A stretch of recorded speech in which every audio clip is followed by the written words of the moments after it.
Tell me you love me, can't keep it real if you really don't trust me. Come with a real, you here up in the front, so you get my meals. I'm gunning for the money in the bank. Come on with a dank, scrolling in the tank, rolling with the gang. You sit and I on the sideline tripping, I go to the hole with the rock like Pippin. Yeah. I'm okay.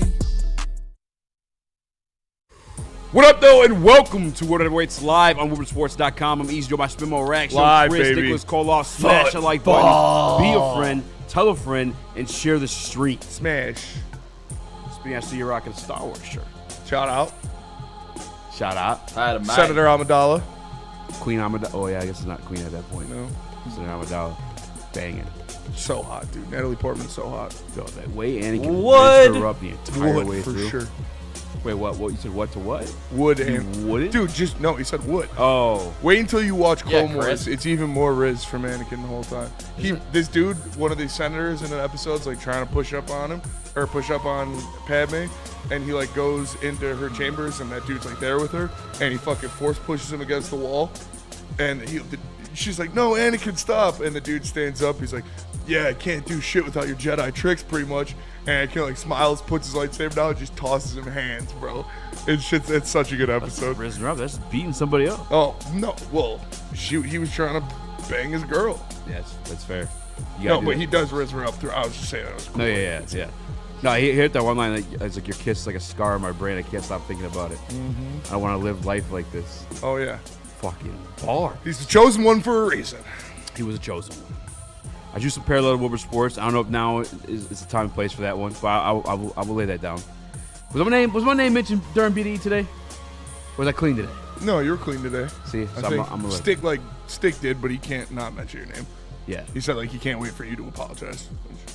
Okay. Yeah. So, okay, that's the parallel. Oh, Stick? Yeah, listen. What does he have for Palpatine? There's Jedis Oh, Neil's a Sith. and there's Siths. Yeah. Right? Only a Sith deals in absolutes, which is an absolute, but still, we see past that. But they also like they're all always deceiving, trying to getting other people to attack you, getting up the same way. Emperor Palpatine had got everybody on his side with Yeah. like this, the easy layup stuff, like Yeah. oh love me, love me, love me. The Jedi's are fucking truth seekers, you know. Young Anakin got upset because the truth is hard. Yeah. You're not ready to be a master yet. This I know is you're great. ridiculous. This is unfair. It's just, but sis, you gotta watch out, man. You never know the true intentions. You know, it turns out Palpatine was the Sith all along, just like Stick and Neil. Fucking, they were Jared Goff haters. I'd be a great Jedi. You'd be a great Jedi. That's what I would be. I'm a Jedi. We're Jedis. Well, I'd be a great Jedi. Great Jedi is like Qui-Gon. Oh, great Jedi. Great Jedi is what Qui-Gon Jinn is, where you could still fuck hoes and kill people, but you're a Jedi. Wait, what? I know that's a thing. It's that's why Qui-Gon was sent to get Anakin, because Anakin was the chosen one. Qui-Gon was supposed to train him because Qui-Gon knows that Jedi should experience love, and he knows that Jedi sometimes have to kill people. So he could have raised Anakin and trained Anakin the right way and learned how to control his passions. I thought he meant Anakin by happenstance. Well, I know it's all. No, yeah. What, the Force. No, they sent Force. him to get him, and Who sent him? The Force. Yoda, and yeah, the Jedi Council. They sent They Qui-Gon. sent him. They got it stuck there. Dude, I just watched it. yeah, I know. You don't know anything. Trust me. Go watch Gaslight. it. Like, it's, Go watch which one? Go watch Clone Wars. You got to watch everything. Okay. And they can sense like the Force in people, and they knew that the chosen one was there the whole time. He's the chosen one. It's the prophecy. It's what it is. They sent him to get him. Qui-Gon was supposed to raise it. That's why it's called the Duel of Fates, which is Qui-Gon versus Darth Maul, because it's over the fate of Anakin Skywalker. And because Obi-Wan had to raise him, but Obi-Wan was just a real Jedi. He wasn't a great Jedi, so Obi-Wan can't teach him about love and hate and shit like that when Qui-Gon could have. And that's why he was corrupted easily. Well, sounds like great Jedis are on the edge of being Siths. I'm back, bitches! That's the whole point. Is that what's his name? Windu? What was Samuel Jackson? Guy? No, Mace Windu's he's a Jedi Master. He's got the purple sword though. It's So like a little- sick. That is also Mace Windu created a ton of lore about lightsabers, because George Lucas said, like, Experience a little bit of the dark side. they asked him, like, what's with the lightsabers? He's like, well, green and blue are for good guys and red are for bad guys. And Samuel Jackson was like, can mine be purple? And he was like, yeah, we could probably do that. And so they gave him a purple lightsaber, and then they created all the lore about the different lightsaber Yeah, 'cause colors. you're on the edge a little bit. And there's white and black and yellow, and there's a ton of different colors you can get. All right, enough nerd stuff. DJ Reader's a great Jedi. That's fair. That's a good comp. Yeah, great comp. We'll take it. Yeah, I We'll like take that. it. Amon-Ra St. Brown, great Jedi. Dan Campbell. Amon-Ra St. Brown's a Sith. No. Yeah, for No. sure. He is for sure. No. You see his eyes, dude? He's got the Sith eyes, like flamingos. He doesn't have Sith eyes. He has like brown eyes. Amon-Ra St. Brown will be a Sith for sure, which is cool. Like flamingos. No, dude, Amon-Ra's not Sith. Yeah, he is. Relax, my guy. Dan Campbell's Jedi. Dan Campbell's Jedi for sure. He's master. Congratulations, you just got Amon-Ra St. Without a Clown. doubt. I did see the new Wolverine trailer, Brian. That shit looks dope. I did not. But I just can't play video game. No, I know. For Yeah. PS5. Yeah, Yeah. I'm buying it. You should. Yeah, it looks really fucking Million sweet. percent buying that. It looks like Uncharted mixed with like I don't know, Wolverine. Because I remember the Wolverine game that came out for like it was either PlayStation 3 or PlayStation 2. It was the one when X-Men Origins came out. That game was sweet. I had so much. Is there a sweet Star Wars game? Yeah, Knights of the Old Republic is really good. Battlefront 2 is really good. What systems are these for? All for different systems. You can get Battlefront for PlayStation. Knights of the Old Republic, I think, is on Switch. I don't know if it's on PlayStation, but Knights of the Old Republic is like you build your Jedi and do a lot of different things, and it's really immersive. Okay, all right. We got to stop. Sorry. No, you're good. You're fine. It's my fault. I did this. Yeah, don't open the gate, because I'll charge through. It's your fault. These are not the droids they're looking for. Have you seen that? Okay, I gotta find that. I gotta find that video.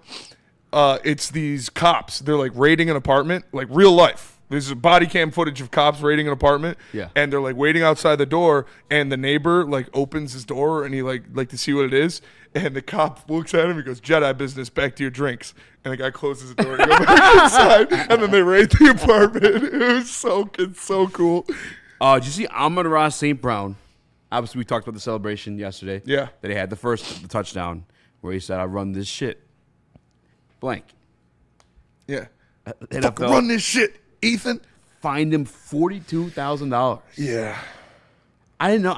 I saw all the comments saying was he get fined. How was that his fault, not the broadcast company's fault? It's definitely the broadcast company. He's not wearing a mic.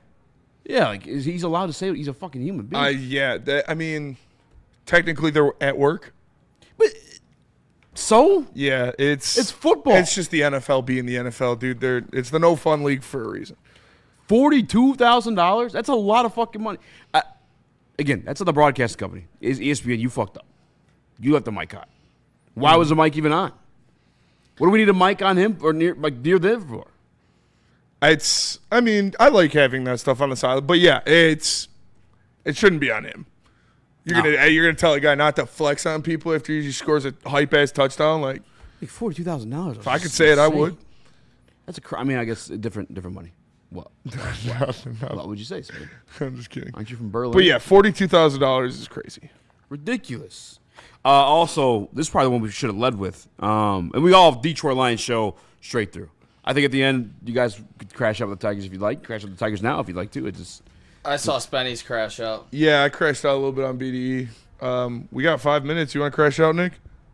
I'm having a really good day. That's what I'm saying. But if you want to hear my thoughts, this team is depressing. This team looks like they gave up. At no time last night did I think the Tigers were going to win because the Cleveland Guardians own you.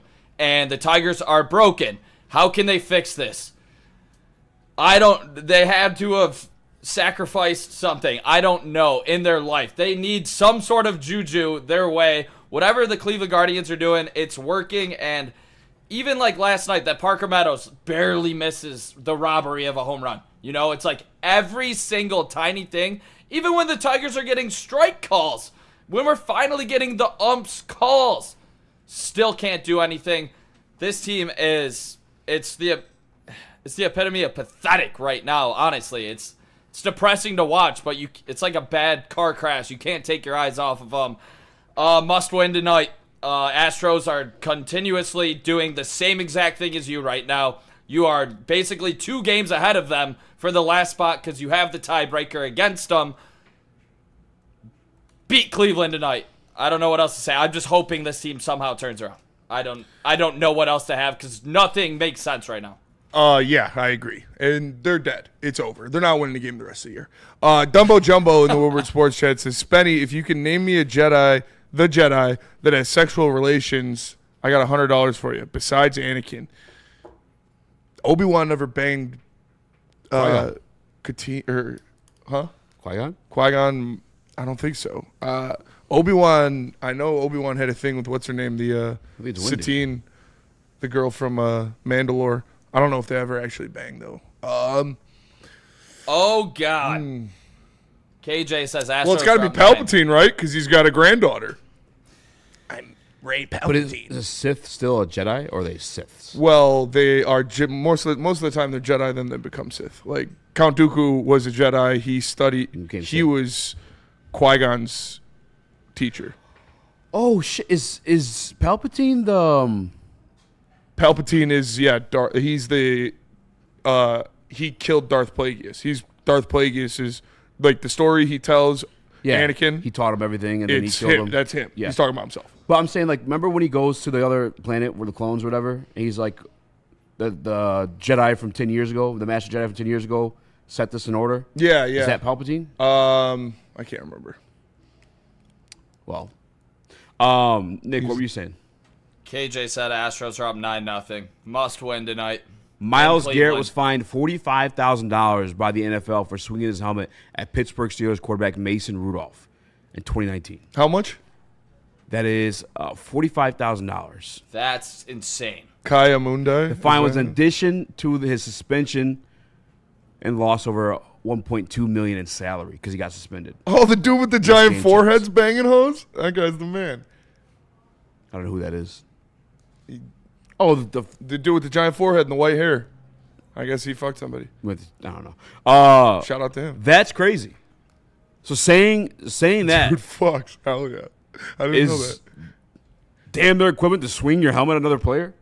I guess. That's nuts.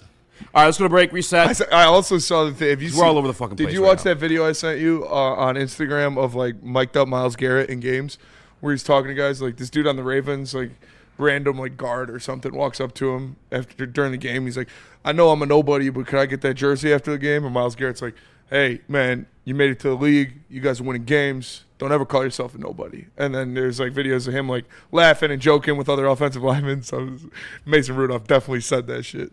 Because he seems like such a nice guy to everybody else. And then he fucking tried to kill Mason Rudolph. Yeah. Speaking of Myles Garrett here, I had an idea for Sunday for a video for like, would you rather have Myles Garrett or Aiden Hutchinson? See how the fans, if they have any truth serum. I mean, what are we thinking? Is it going to just be one-way Hutch? No, or do you think it should 100% be Myles Garrett. Oh, it should be. That's the point of the video. Yeah. What do you guys think? I like it. Yeah. I like it. Get it stirring a little bit? Yeah, stir the pot. Yeah. Everyone's going to say Hutch, though. Troy Melton career game. Aiden Hutchinson. Whoa. All right, let's go to break. We're going to come back. We're going to talk Lions. We got Jared Goff, video, 4 wives audio. and 7 daughters. Hell yeah, dude. Shout out. Sean Alexander. I used to call him Forehead. I called him Forehead, and then I called the girl with the dual lightsabers and the blue. Well, I called her Chicky. Who's the super hot one at the end of... Yeah, with the blue... Oh, that's her? With the fucking big-ass blue things coming out of her head. These big-ass blue the things, heavies, too. yeah. That was so out of place. Like, it just came out of nowhere. George, and a crop top, too. George Lucas, the original Gooner, for sure. Oh, my God. That was nuts. All right, we're going to go to break. We're going to come back. We got a lot of audio from Jared Goff. We got a lot of audio from Coach Kelvin Shepard. Hey, real quick, actually. I put on my story. Did you see the player that fucking did the frog splash on the other kid, the high school player? Oh, yeah. He pancaked him. So He jumped on him after. That kid suffered. I think he suffered like a pretty bad injury too from it. That guy was huge, dude. Yeah, but you did that all the time. Did you not in practice at least? Like, you fuck around? Oh, I've done that before. All the time? Oh, yeah. But it was like a big news story, like, oh, they were talking about him like that? yeah, it's like a news story. Yeah. It was like Chris said, the kid got fucked up. Yeah, People no, are fucking soft, dude. Yeah. Yeah, that's why I was going through. I'm like, funny. that happened every single day. Absolutely. If you pancaked your boy in practice, you fucking, bitch. Yeah. I think why it was a story is because it wasn't necessarily that it's soft. That's part of it, but I think allegedly there was like there was somebody coming forward saying that the coach told them to do that to the players to like hurt the players. CK says Right. that kid's spine So is if that's the broken. case, that's different.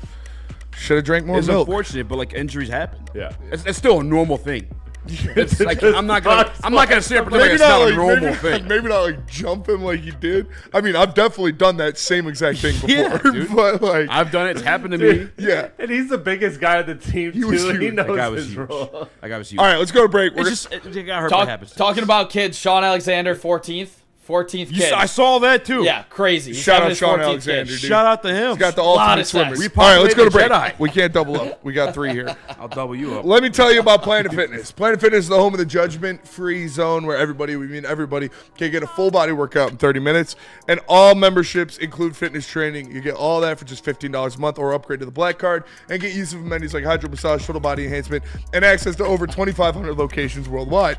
Join in club or online at planetfitness.com. Planet Fitness, where your fitness is essential.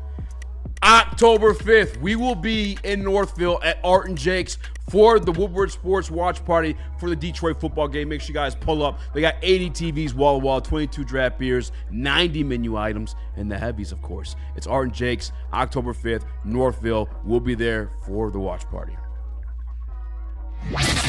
Get ready for the ultimate sports experience. Join former University of Michigan star and NFL sensation Braylon Edwards alongside the charismatic Shep. Braylon Edwards, touchdown Michigan! As they break down the latest in sports like never before. Tune into the Braylon Edwards Show with Shep. Touchdown, Braylon Edwards! Weekdays from 2 to 4 p.m. only on the Woodward Sports Network. Don't miss out on hot topics, insider insights, and the banter that keeps you coming back for more.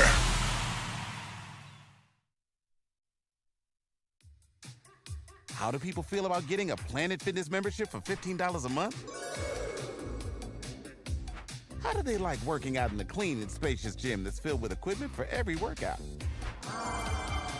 And how about free fitness training in the judgment-free zone that leaves them feeling energized all day long?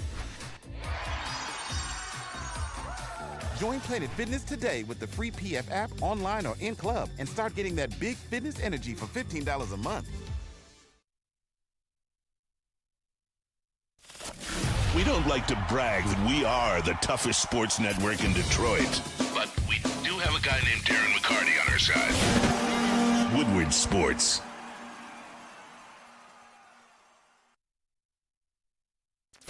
Detroit has the best sports fans in the world. That's why they deserve the best sports coverage in the world. We are the Woodward Sports Network.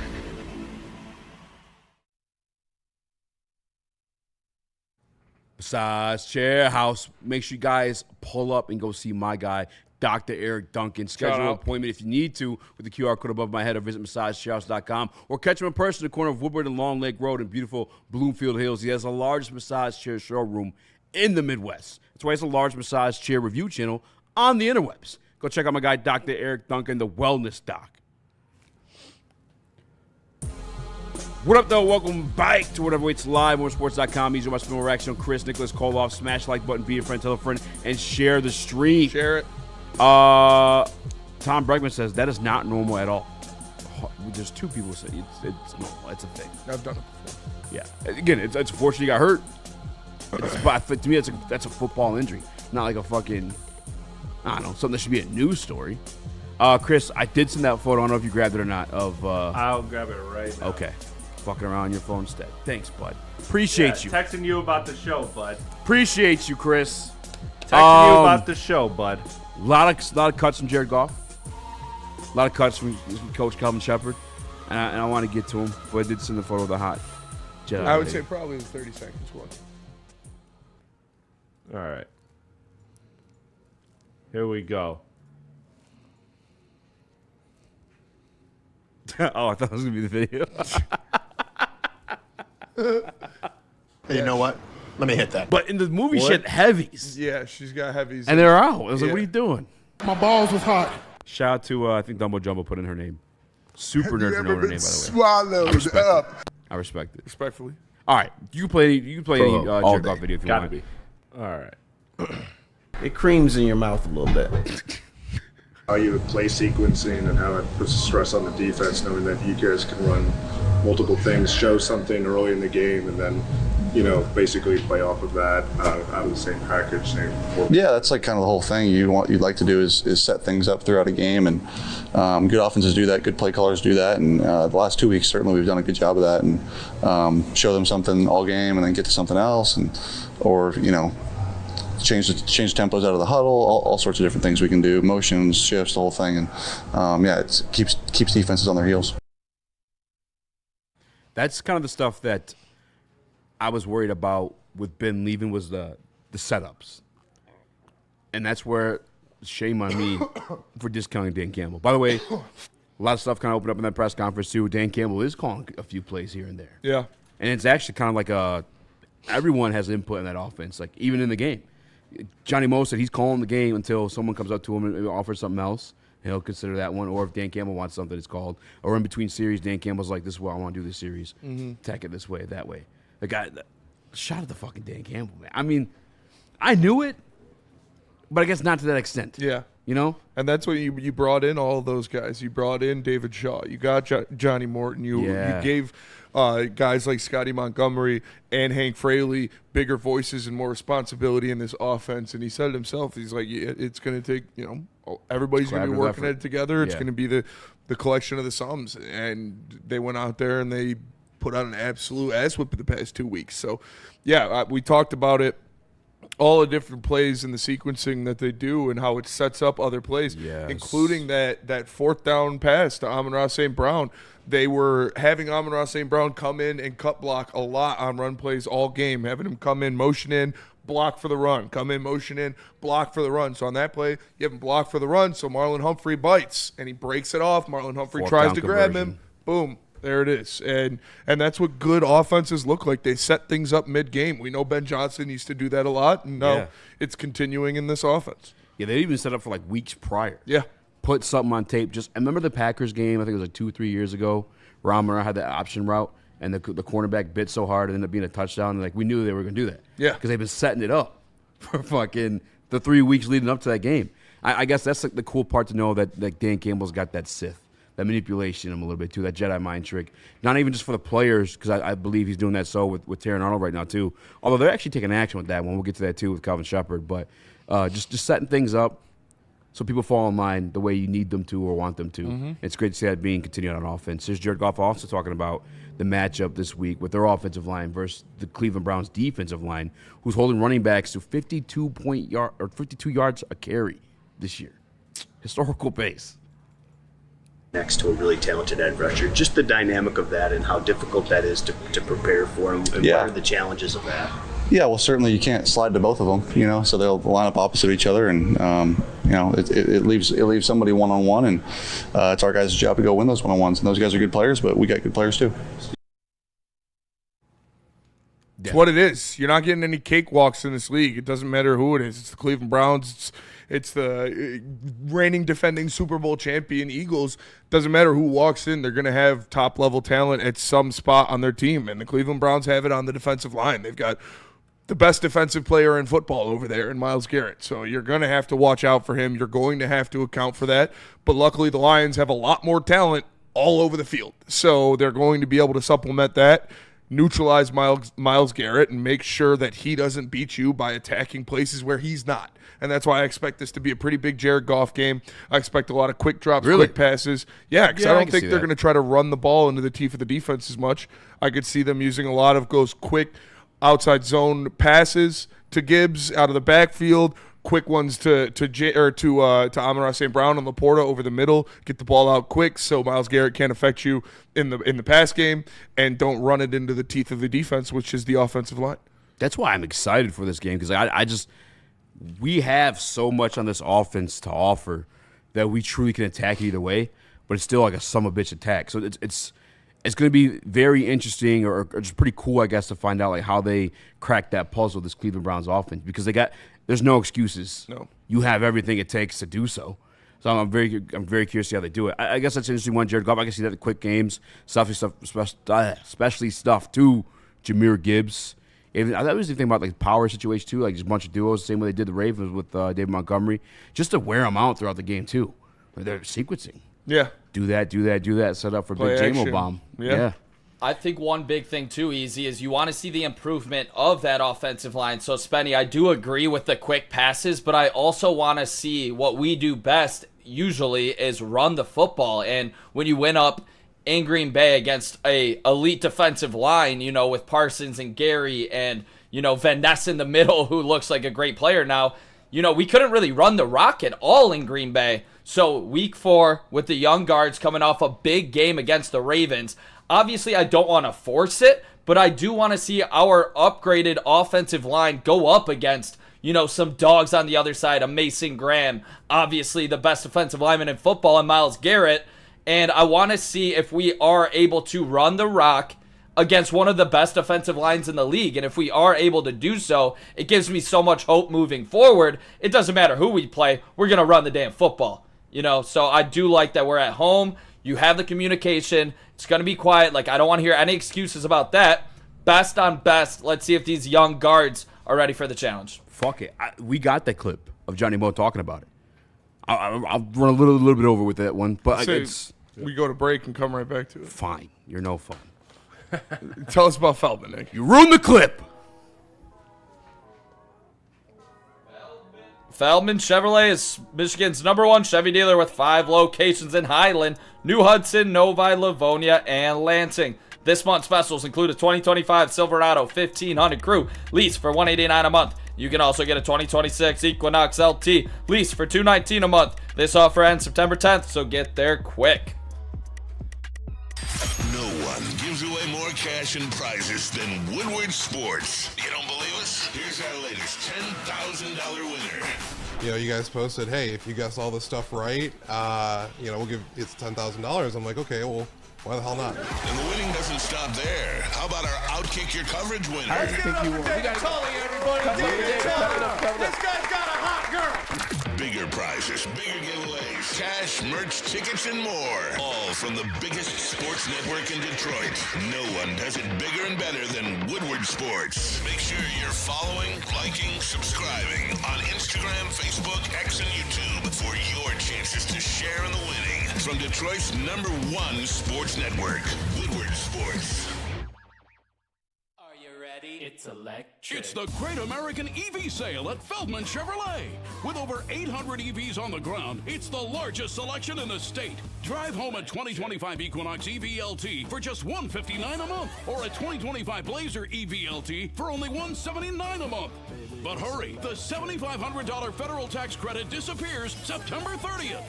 The countdown is on. The Great American EV Sale is here, only at Feldman Chevrolet. The bats are hot, and the weather is getting hotter. Summertime in the D with Detroit's big hitters, Woodward Sports.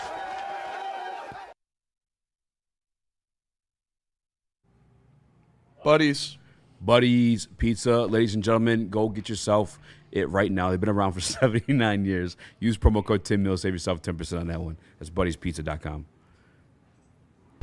I just want to clear up a few things in the Woodward Sports chat. Shout out to you guys for joining the show, by the way, too. Smash the like button, be a friend, tell a friend, and share the stream. I just want you to walk away from this much more educated, just knowing what actually went down.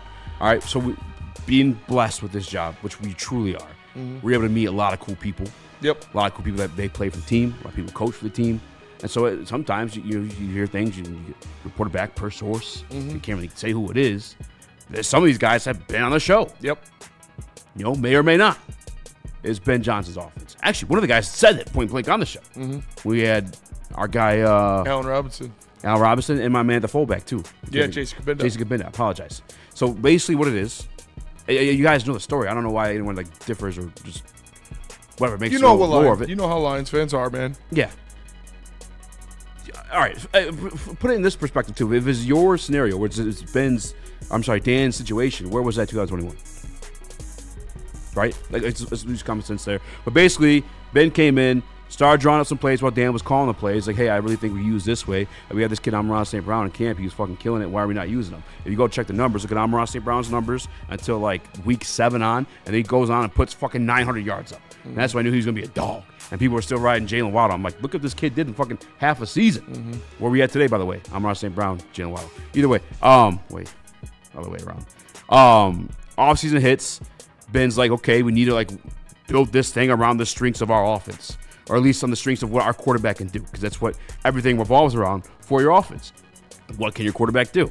Okay, go back, watch the tape, play action works for you. This works for you. Crossing patterns work for you. Okay, cool. Dan, what do you think? Yeah, I think we do, a lot of this, a lot of the run game stuff like we did like this. And now you build it. Dan's like, hey, in New Orleans, we had these two really good backs. We had Ingram and we had Kamara. When we built the same thing here in Detroit with David Montgomery and, lo and behold, Jahmyr Gibbs, or whoever it was going to end up being at some point. It's a collective. It's a collective. But ultimately, it's Ben's offense. Dan Campbell, 100,000,000% has influence. I guess the part that I was always concerned about, though, with knowing that is like Dan's ability to set these things up, the sequencing, if you will. And I think now we've known through the past 2 weeks, it's not going to be an issue. No. Not at all. No. Not at all. What presents as an issue, though, is the Browns' defensive line. And they got to ask Johnny Moe about that today. And this is what he had to say about the run game specifically. The season, but they've been almost historic stopping the run. You've really seen it all 3 weeks, Cincinnati, Green Bay, and Baltimore. There's pretty good backs in there, especially the last 2 weeks. So what makes them, watching it on film, so good? 57.3 yards a game, that's pretty darn good, John. Well, I think I'm going back to us. The last few weeks, I mean, our front right now, we're moving guys. I don't think they've seen a run game like ours yet. And, we have patience. We stick with it. I think that's the biggest thing. Let's keep doing what we've been doing. We got to do that so we can stay manageable. We have to stay manageable on third down and 2 to 6. We got to be in that area. So first and second down is going to be crucial. That's nothing new. This team's predicated off running the ball. This team works when you run the ball, and this team's offense goes how they run the ball. The play action is when they're at their best. You can't do play action unless you run the ball. So, they're going to have to do it. Like, that's how you win games. You play defense and you run the ball efficiently. So I expect them to try to establish that for sure. We'll see how it goes. Like I said, this is going to be a different test. I still think they're going to be able to run the ball at a fine clip, but I don't think it's going to be like what we saw in Baltimore. But I think they'll be able to get into their offense and use that as a weapon. I just don't think it's what they're going to lean on. I love the delivery of it. Like, he don't give a fuck. Yeah. I'm sure they haven't seen the way we run the ball. And he's absolutely correct. Mm-hmm. The way this run game's set up, a lot of times teams are either a power run scheme or a zone run scheme. The Detroit Lions are both at any given moment. We can do what. That's why we're so deadly. We could beat you on the perimeter or we could beat you down the middle. Down the middle, it's David Montgomery. I think he was most successful you saw last week. And on the perimeter, obviously, that would be Jahmyr Gibbs. Yeah. Like, we could do whatever. We have the best offensive line coach in the league in Hank Fraley. I guess the only other argument would probably be the guy in Philadelphia. But he's damn sure like one of the best offensive line coaches. Yeah. They're able to teach all these multiplicity of blocks, or a bunch of blocks, make it a little easier for me, I should say. And then we run a very complicated scheme. So you could have a really good line, but we're going to throw everything at you. It's shit you haven't seen before, shit you're not used to defending. Yeah, it's guys coming from different areas. It's wide receivers coming in and crack blocking you. It's different players getting hands on you. And they have two fantastic running backs that only need a little bit of light to make something happen. So they can, focus so much of their blocking on one guy and be like, all right, we're sending 3 guys at Myles Garrett, so when we move Myles Garrett, we know Jahmyr Gibbs will be able to hit that hole. So they don't have to have hat-on-hat in there and make it happen. They just need to remove one guy from the factor, and then how good these running backs are at finding the hole and hitting the hole, they can make something out of it. But, there's a lot of different things that they can do in the run game, and they're not just going to completely abandon it, but the offense, I believe the passing game is going to be what leads them to success in this one. And real quick, too, Chris, I think our passing game will still be there in bits and pieces. It obviously works best when it's that play action. And you could still – I go back to the Tampa Bay game 2 years ago where I believe we had no Monty or no Jahmyr Gibbs at that point either. I remember it was Craig and Amon-Ra. Yeah, in Tampa. We couldn't run the ball late that game, but we were still able to get it off, and we got the big ball to Jameson Williams. We could still get it going, and the play action is still there, but it's 10 times more effective when you're getting abused in that run game.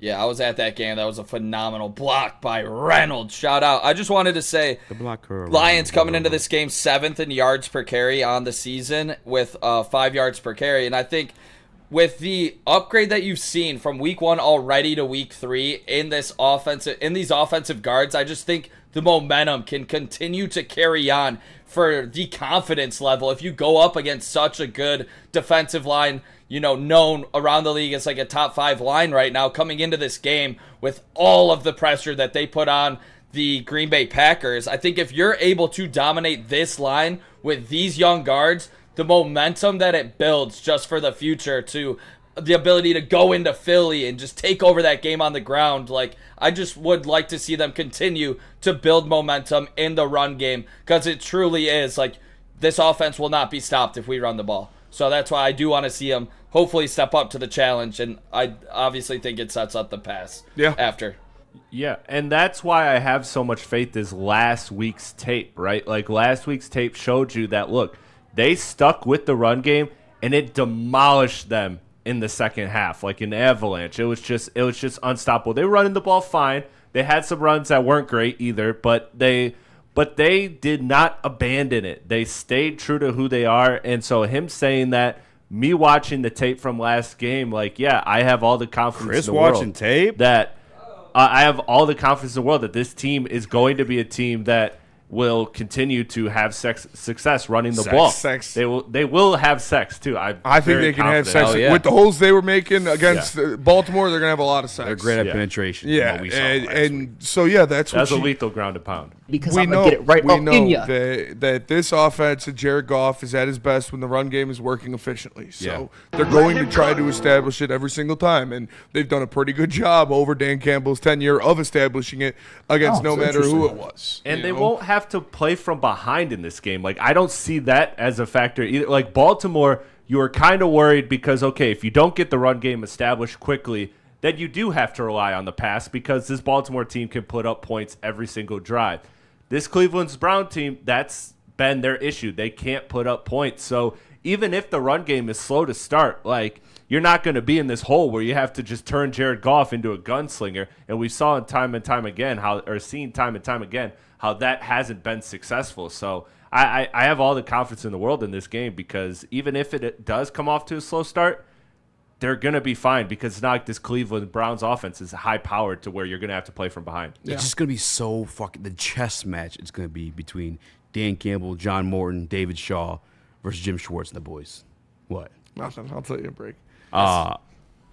Go ahead. No, I was just going to say, I still think, like, it is going to be a chess match, but we got a lot better pieces on our end. Yeah, we got a board full of queens. We are – oh, yes, Benny, I love it. Yes, we have so many queens. Yes, bitch. Yeah. Clock it. I just think I know how good, like, the matchup is going to be, but I just think we annihilate this Cleveland Browns team. I do, too. I think we take it. I do, too. I think this is going to be, like, one of those games we saw last year where it's, like, 45-10. Like, I think they're going to go. Like, I know that this defense looks good, but even the Green Bay Packers offense does not have the level of talent that we have at the skill positions. Not at all. Even Jordan schematically, it's very bland and boring. Yeah. There's nothing like... Jordan Love is not on the same level of understanding with his receivers and stuff that Jared Goff is. I think they're going have the to caliber receivers we got. I think they're going to abuse the Browns. I do. I could see that happening for sure. I think the offense would be a little bit more of a puzzle to figure out than you guys do. The piece that I think is going to carry us throughout this one is that defense. Oh yeah, and we got tons. That's what I'm saying. I think we're going to get the ball in so many opportune spots where they're going to be getting the ball at midfield pretty much every fucking every go. Yeah, because you could draw yourself up and look how everything maps out and make yourself nervous about the offense all you want, because again it will be a little bit more complicated than I think a lot of people are leading on to believe. However, you go to the other side of the ball, they got nothing. Right now. All due respect to them, God bless them. Professional athletes, a lot of pawns, making millions of dollars. They can afford $42,000 fines that I could never afford in my lifetime. A lot of pawns on that Cleveland Browns offense. A lot of pawns in the Cleveland Browns offense. I think the only thing they got is a Bishop and Quinshon Judkins. I like Judkins, I do. Yeah.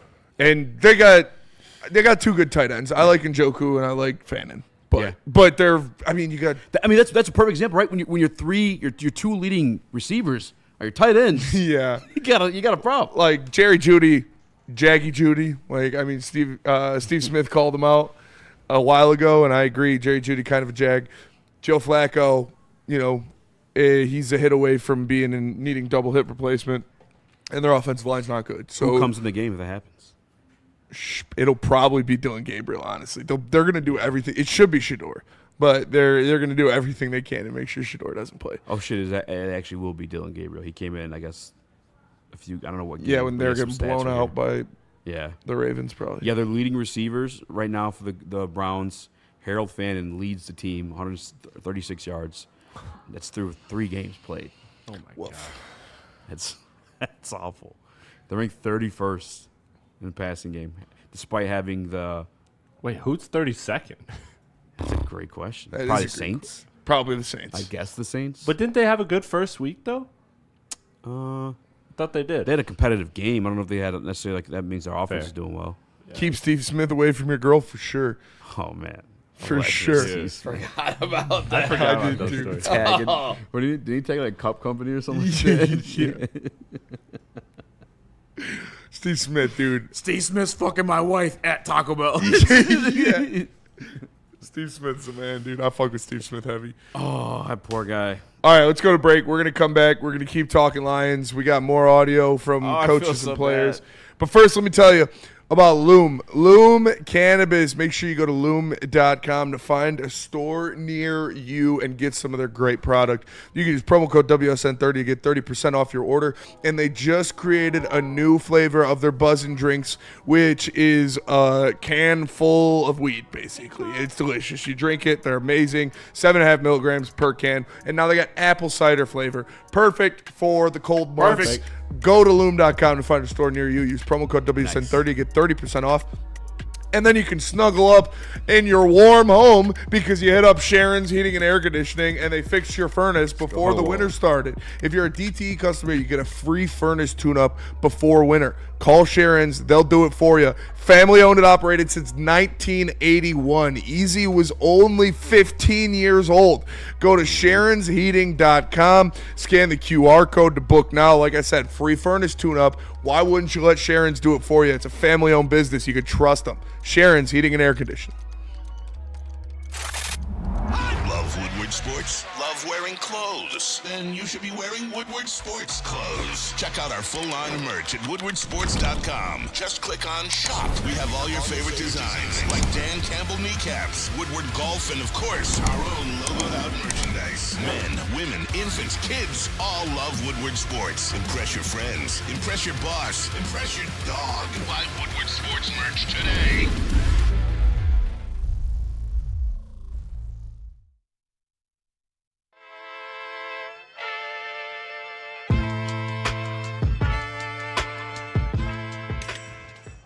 Hey, Tony, what's up, bro?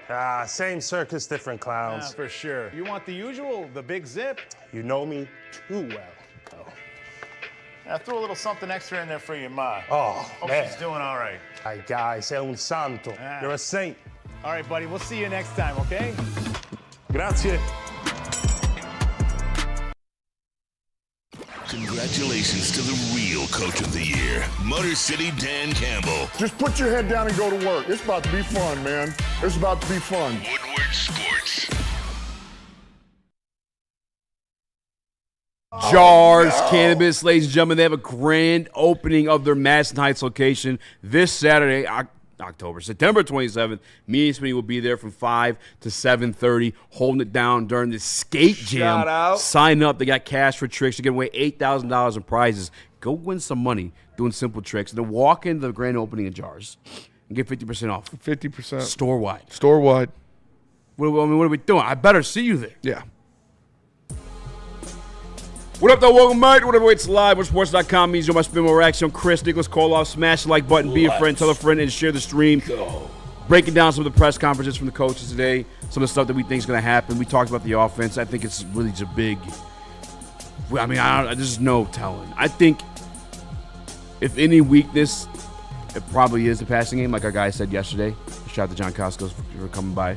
I looked at the numbers from the Packers game. I think Matthew Golden had a couple big receptions. There's a Jameson Williams opportunity for you there, because obviously Jameson Williams is a better wide receiver than Matthew Golden. He's like a souped-up version of him. So there's that. What I really think nails the coffin in for the Browns in this one. Puts the nail in the coffin. The same thing. Yeah. This is Detroit Lions defense. And then versus the Browns, very, very, very shitty, poopy offense. We have tons of videos from Calvin Shepard. You literally play any of them. All right, let's start off him talking about motivated by doubt. The way they did in terms of the pass rush specific. Yeah, these guys hear you all. That's what I'll say. This isn't the old school days of, block out the noise. That sounds good. These guys hear you all. They're on their phones all day. There's constant. And they hear you loud and clear that we only have one pass rusher here. They hear you loud and clear when you say we only got close to Jordan Love 2 times. And these guys take pride in their profession. It's why it's a joy to coach these guys. It's a joy to be able to do what I do every day because these guys take pride in what they do. The level of detail they've shown just week to week in wanting to know the whys. Why are we doing this? Why are we setting this up this way? And then being able as a coach to give them the complete vision. So then they're like, oh, that's pretty cool. And then you buy in that belief, and these guys are all in. You see the effort these guys play with. I told you from day one. Look at number 96. Take away ability, take away everything. Let's talk about effort. Now, that's a collective unit now, all playing like that. So now if you don't play like that, you're the anomaly and you're the odd man out. So if we can continue to build on the things that we've done, I think we can continue to play up to the standard of our defense, which, let me remind you all, we still have yet to play up to. We still have yet to play up to. I told the unit, the last thing I addressed moving forward to Cleveland was, can we please come in on Monday and say we made them earn everything? Because I want to see what that looks like. I want to see what it looks like when we make the other opponent have to earn their keep, because we've yet to do that. So these guys understand that, and I believe we'll have that moving forward. Dude, all right. I was going to, come out of that facetiously being like, yeah, this defense sucks. Oh, they hear us and they're motivated by it? Yeah. Man, you guys can't intercept Joe Flacco 6 times. Oh, dude. Aiden Hutchinson, you suck, man. You guys should just give up. Why are you so bad at football? But, I fucking love Shep so much. He said, he's a dog. I want him to see what it'll feel like for an opponent to have to earn their keep. Oh, dude, that's awesome. I love that shit. Shep, talk about running through a brick wall, man. He's going to be a head coach one day. The guy's going to be a head coach very soon. And it's just awesome to hear him talk like that. And I'm glad we did our part to help the defense get. But I'm just kidding. I'm for real, though. He said they're listening. They're listening to us. They're motivating. Shep is active on the Woodward Sports Instagram. Shout out Shep. Shout out Shep. Real one. Yeah. I comment on his food all the time. Yep. Shep eating good. He does. Go follow him on IG. All right, but if that's what's doing it, then yeah. Because I'll tell you what, we bitched about the edge rusher position since the end of last year. Yeah. Since actually the middle of last year. Since the middle of 2 years ago. Yeah.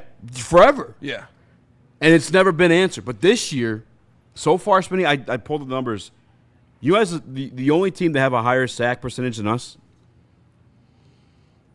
The Eagles? It's the Browns. It's the Browns? And everyone's talking about how bad the Browns' offense or defense has been. The Detroit Lions, the Browns have 11.8% sack percentage. Detroit Lions are 10.8. Shout out to the Bears for being a part of that. Obviously, that makes sense. Lamar fucking Jackson a part of that equation, too. 7 sacks on Lamar is crazy. Legit. And I know they scored 30, and he's still pissed off about the 30, clearly. He is very pissed off about the 30. But that was a garbage time 30. Yeah. Not a garbage time 30, It but was the last score was garbage. The end of the touchdown, or the end of the touchdown at the end of the half, the touchdown at the end of the game. If you take those two out, it's a much different game. And the defense played way better than an 8-point game. But, yeah, like I said, you guys know how I feel about Hutch and even AQM. I was surprised the depth. That is what I did not like. That is what I did not believe in. That's what I did not think was going to happen with when Aiden Hutchinson or El-Quadi Muhammad needed to take a breather. Who was going to come in there and do anything? Who was going to come in there and be a guy that'll make something happen? You had 4 linebackers get a sack on Lamar Jackson. Yeah. Derek Barnes, Jack Campbell, Alex Anzalone, and Trevor Nowaski. You had defensive ends out there like Pat O'Connor, and I'm sorry for no I honestly can't remember his first name. Tyler Lacey, make him play. I did not expect that at all. I did not expect those guys. And I still, you watch the motivation, I still don't believe in them. I still don't believe they'll be able to get that same pressure going forward. Fucking prove me wrong. Go out there and do that again. Yeah, amongst the top 10 teams in pressure rate, the Detroit Lions have the second highest blitz rate. The only one above us is the Atlanta Falcons. The pressure rate, by the way, the Lions are still ranking number 9. But yeah, there's some context of teams who played too. Like the Bears can help you do that one, especially when you're up by fucking 40. Yeah. They're passing every play. I promise you that one. Similar situation in the back half of the Ravens game too, Nick. Yeah, I just think for them, like, to talk about it all off season and us just begging them to go out and get a linebacker, we had to have them show us. They had to show it. They did. They had to show it, and they finally did with AQM. He's got 3.5 sacks in his 3 games, basically 2, and AQM seems to be the fit. I just didn't know he had it in him. Obviously, he's 30 years old. This is so far on track for his best season ever. It's just something you don't see often. So, yeah. Show us. And keep it up. Keep showing us. Keep showing us up. And me, specifically in this booth, when I crash out about not signing Zadarius Smith. I love to see it. I love to be proven wrong when your defensive line and a guy who's 30 years old is on track to have a career year. Hell yeah, I'm here for it. Yeah. And I love that Shep is saying that they're listening. And proven wrong through, shout out. Thanks for the support. Through 3 games. Like there's still a whole lot of football left that can prove us right. Yes. And I'm kind of with Spinney too, where it's like I saw the sacks, but like Spinney said, we have the second highest blitz rate, and 4 of those things came from the linebackers themselves. One being a QB spy, just coming up and sniping. Spy shagged me. The spy, that was funny. So we got to prove ourselves. So this Browns offensive line. Did you make that? Yeah, I did. Yeah, that was funny. That was good. This Browns offensive line, I believe, is giving up the second most pressure in the league. There you go. Go out there and kill Joe Flacco. But not letting up sacks. And that could be a veteran move by Joe Flacco to give him the ball before then. But could be. They are giving up a lot of pressure. So there is that. And I do think the Detroit Lions defense is going to be the decision maker in this game. Yeah, and like we said, you're going to obviously see tougher and tougher opponents as the season goes on, but you're also going to get guys like Aleem McNeil, Josh Pascal, other players back that will help you. Marcus Davenport, you got to believe, Nick. I need you to believe that he'll be back, and he'll make a difference. I don't think of a fresh legs Marcus Davenport just in time for the playoffs. Give me AQM all day over Marcus Davenport. That's where I'm at. Thank you. Yeah, I mean. No, but getting Aleem McNeil back will be huge. If we're in the Super Bowl. That's where I'm Josh Pascal. That's what I think saves all of this, is getting Aleem McNeil back. Yeah. Like him, especially after watching a little bit of the Browns situation they got going on. They got this guy named Malik Collins.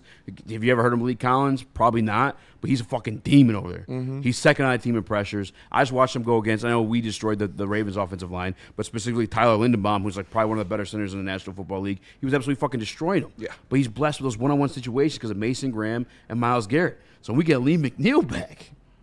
Brother, when we get Aleem McNeil back, and who can win those one-on-ones? I was gonna say, you got DJ commanding double teams. You got Aiden commanding fucking triple teams at times. Like, we're gonna fucking eat. I think that's the recipe that the Eagles truly had at the end of the day. Like, yeah, they had Nolan Smith, who is a notable name because he went in the first round, and yeah, they had Josh Sweat, who was actually really good. That was Aiden Hudson. Nolan Smith probably a little bit upgraded what we got going on, but at the end of the day, it was those 2 interior defensive linemen setting shit up, giving those guys one-on-one situations. And as much as I love Tyleik Williams and what he's going to be in this league and on this team, Aleem McNeil's not going to falter against one-on-ones. Like, those pressures turn into sacks, and he is much more progressed as a pass rusher at this point, obviously, because this is Tyleik's rookie season. But then having a rotation of those guys, and instead of seeing Roy Lopez on the field as much, you're having Tyleik Williams fill in there in those snaps. Who still look good at moments, too. Roy made nice plays. I'm fine with Roy as a rotational piece as well. It's a big, strong motherfucker. Yeah. Shout out to all the fucking tortas. Shout out to all the tortas. Chris had something. Real quick before we get to Chris Byrne in the Woodward Sports Chat with a super chat. Oh, yeah, I missed that. He says, what's wrong with Zadarius anyway? Is he going to play this week, or did Howie just buy him so no one else could do nothing with him? Baller if true. So he's going to play because Nolan Smith's done for a while. Yeah, what happened? I saw, is he on IR, right? Yeah. Last week, Zadarius Smith played more snaps than he played the KC game. He played 24 snaps compared to the 20 he played the first game. Yeah, Stick was calling him a healthy scratch. I was like, no, he played. He just didn't do anything. Dude, I don't fucking get it. Those same people, by the way, when he got the sack.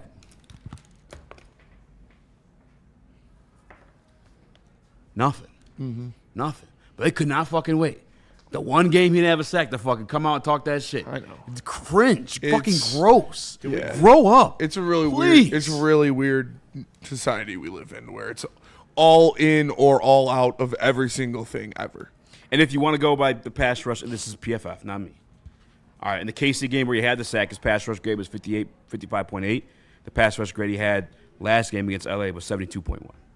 So, whatever. But guess what? In football, you're not going to get a sack every single fucking game. We have Aiden Hutchinson on our team. Does he get a sack every single game? No. Does Myles Garrett get a sack every single game? Kind of. But your expectation was, yeah, you ain't wrong. By the number. By the numbers. I mean, it's total numbers in the year. You ain't wrong. But yeah, it's like, well, I mean, you thought Zadarius Smith was going to be like that. I mean, I don't understand. I really don't understand. But no, it still would have been nice to have Zadarius fence Smith. sitters. Fence sitters of what? What fence are we sitting on? No, I think he's talking about the other people. Let me know. I don't think he's calling us fence sitters. All right, what were you going to say, Chris? First of all, did we get Mike Reed's super chat? Read it.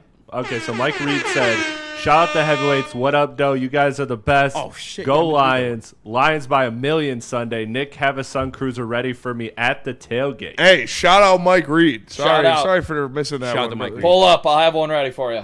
Nick, what are they making this week? What? What are you guys making at the tailgate this week? I'd have to go through. The.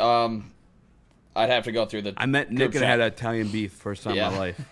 There's fire That food Italian at the beef tailgate. is really good. Oh, gas. His dad made it. Fresh off the fucking great stuff. I will let you know. Easy hating on what he does is peak Easy. What? Cubano sliders. I don't even know if that's a sentence. I heard steak. Cubano sliders? Cubano sliders, steak bites, shrimp, deviled eggs. Dude, why do you casseroles. never invite us to your tailgate? He does. I've never You guys been are invited. welcome any single week, literally every week. You guys are at second best sometimes. First time I heard about Brats, I'm pulling bugs, up. peppers, onions. What time? Pull up. What time should we pull up? I'll be there by like 9. All right, I'll pull up like 10. I'll pull up.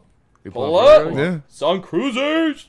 Yeah, we're gonna be annihilated if we watch play. Let's get her done. I'm down. Let's go. Shout out Mike Reed. broken because I found one of those scooters. Yeah, fuck Oh, yeah.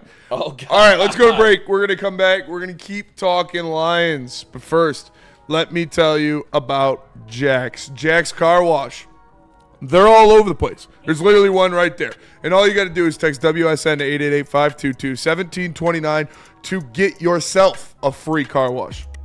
They've got free vacuums, free compressed air, and free mat cleaning rooms. All you got to do, again, text WSN to 888-522-1729, and you'll get a free car wash. It's Jack's Car Wash, household name. You see them all over the place. Go get a free one on Woodward Sports. The boys of summer are ready to get back to the playoffs, and there's no better place to get your Tigers coverage than Woodward Sports. Join us all season long as we follow as our hometown Tigers claw and fight. This ball is gone. Boys are back in town. Feel the roar with Woodward Sports. Walk into any Lady Jane's Haircuts for Men today. Open 7 days a week. Sit back, relax, and enjoy precision haircut, scalp massage, hot leather neck shave, and hot towel treatment from one of our talented stylists. Step up your game this season and take advantage of our $20 haircut special. Scan the QR code and get your coupon today. Lady Jane's Haircuts for Men, the ultimate haircut experience. Open 7 days a week. Walk-ins always welcome. Lady Jane's Haircuts for Men. It's wicked awesome. A ton of fun, a ton of sports, and a ton of man meat. Welcome to the Woodward Heavyweights, live daily 5 to 7 p.m. on Woodward Sports.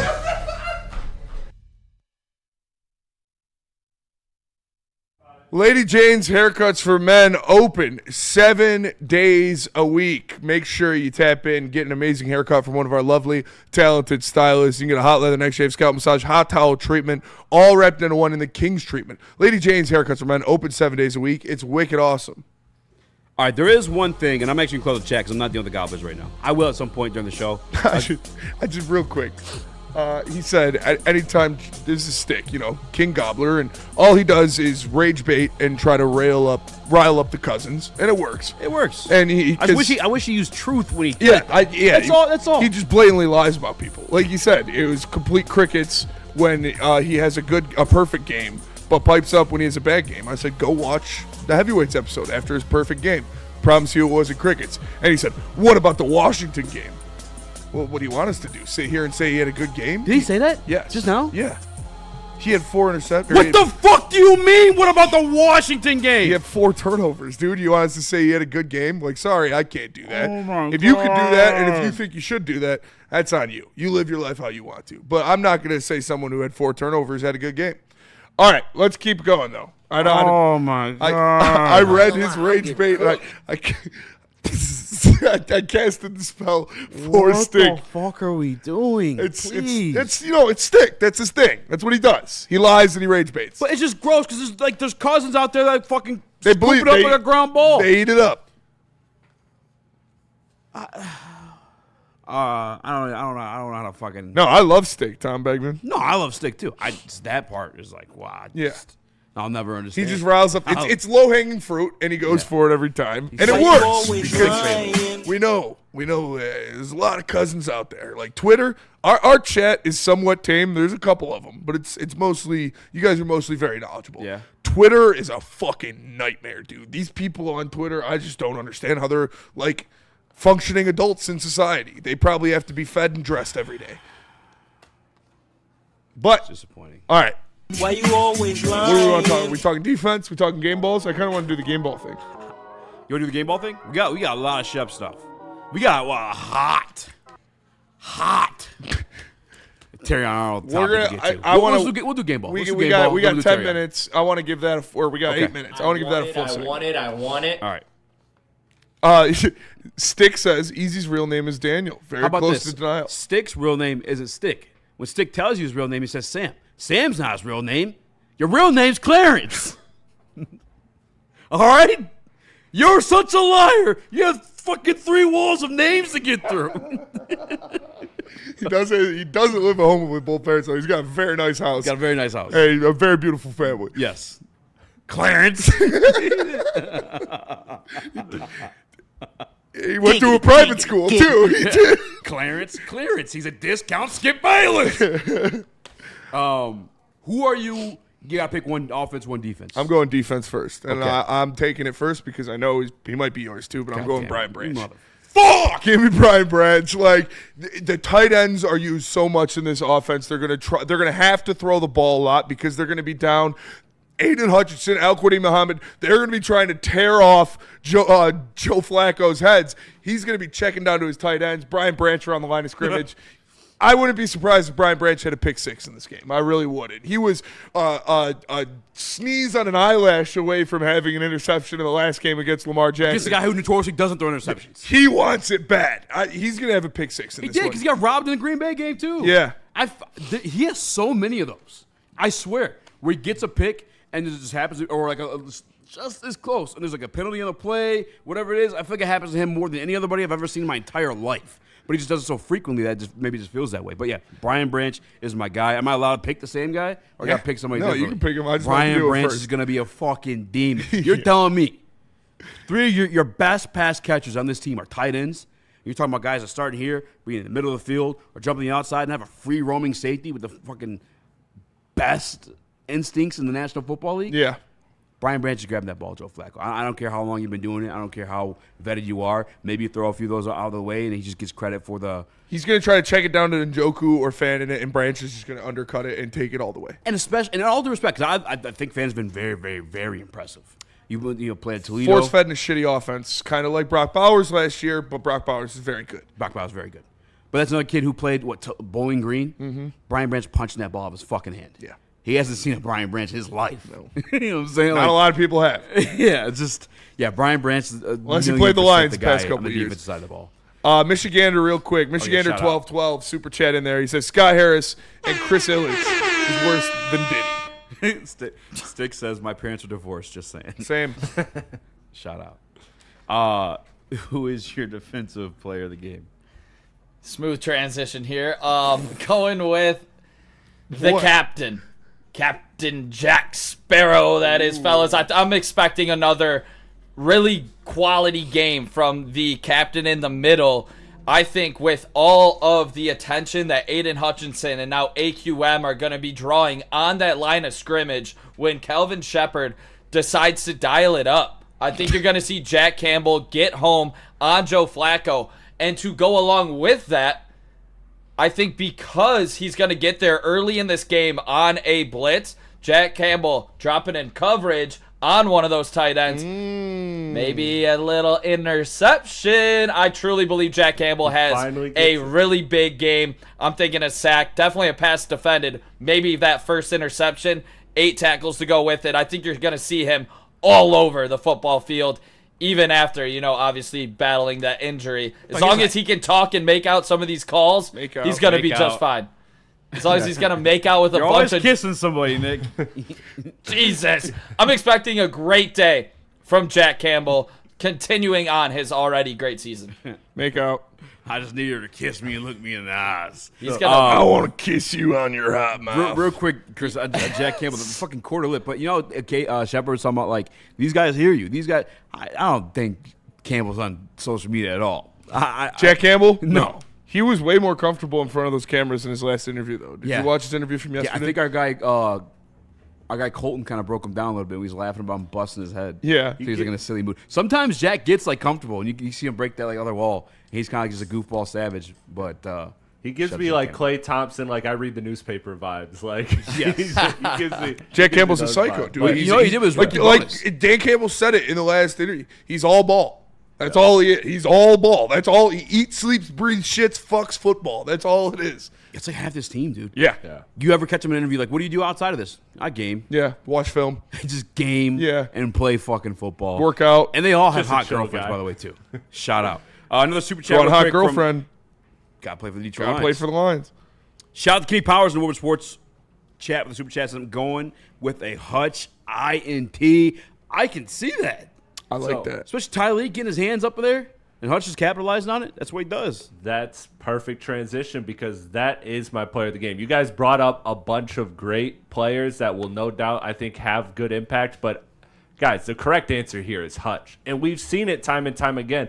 The way this guy is, when he has a good game, a good quarter, a good half, it rolls and it's momentum and it carries for several games or for a half. So I think what you saw in that second half against Baltimore, you saw him finally break free, get a sack. You saw him making big time plays all across the defense. I think that momentum carries into this game, and he establishes himself as a DPOY candidate. Like, I think this is a game where he really does break out, carry the momentum that he had last game. Yeah, he going up against Micah and Myles Garrett are the 3 most double-team, triple-team players in the National Football League. Of the 3, Hutch does have the lowest win rate. Yeah. It is Micah Parsons second, and then Myles Garrett having a fucking phenomenal year. Remember, how old is he, by the way? He's only like... He's been playing since I was like high school. He's only like 28, 29. He's got to be older than that, no? And remember, too, Aiden 29. Hutchinson and He's Myles 29. Garrett He's were born in- talking in the well, offseason. That's crazy. He's going to be 30 So, like- soon because he was born in 95.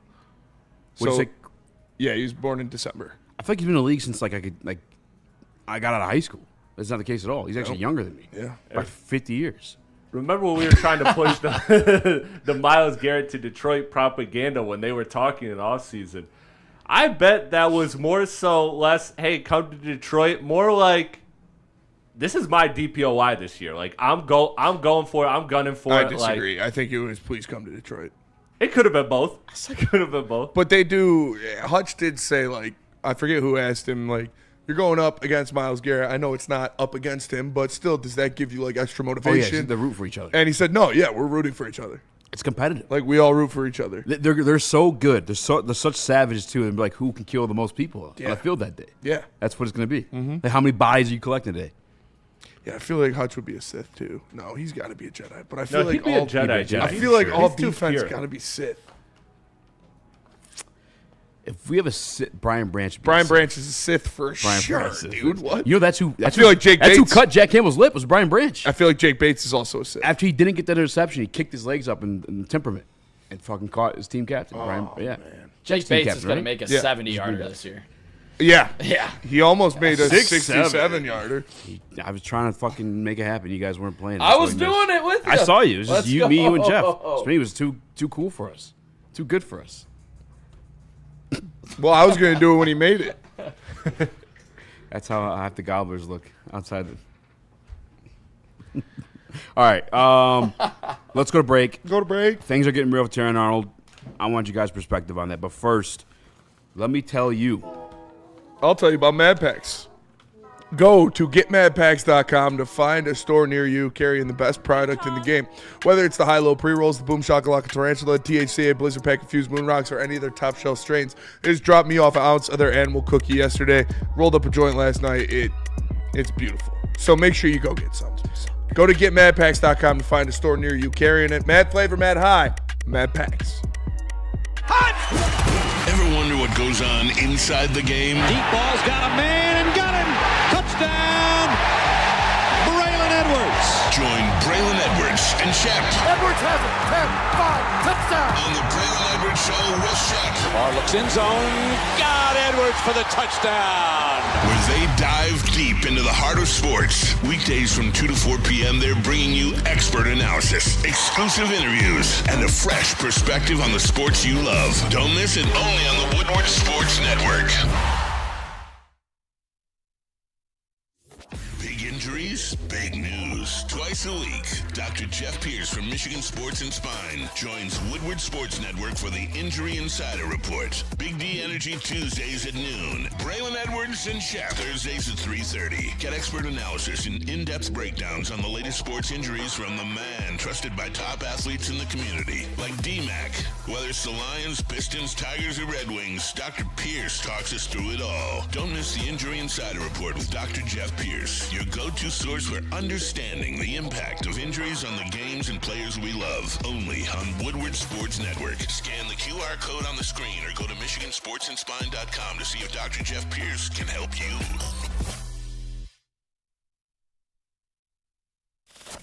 We don't like to brag that we are the toughest sports network in Detroit, but we do have a guy named Darren McCarty on our side. Woodward Sports.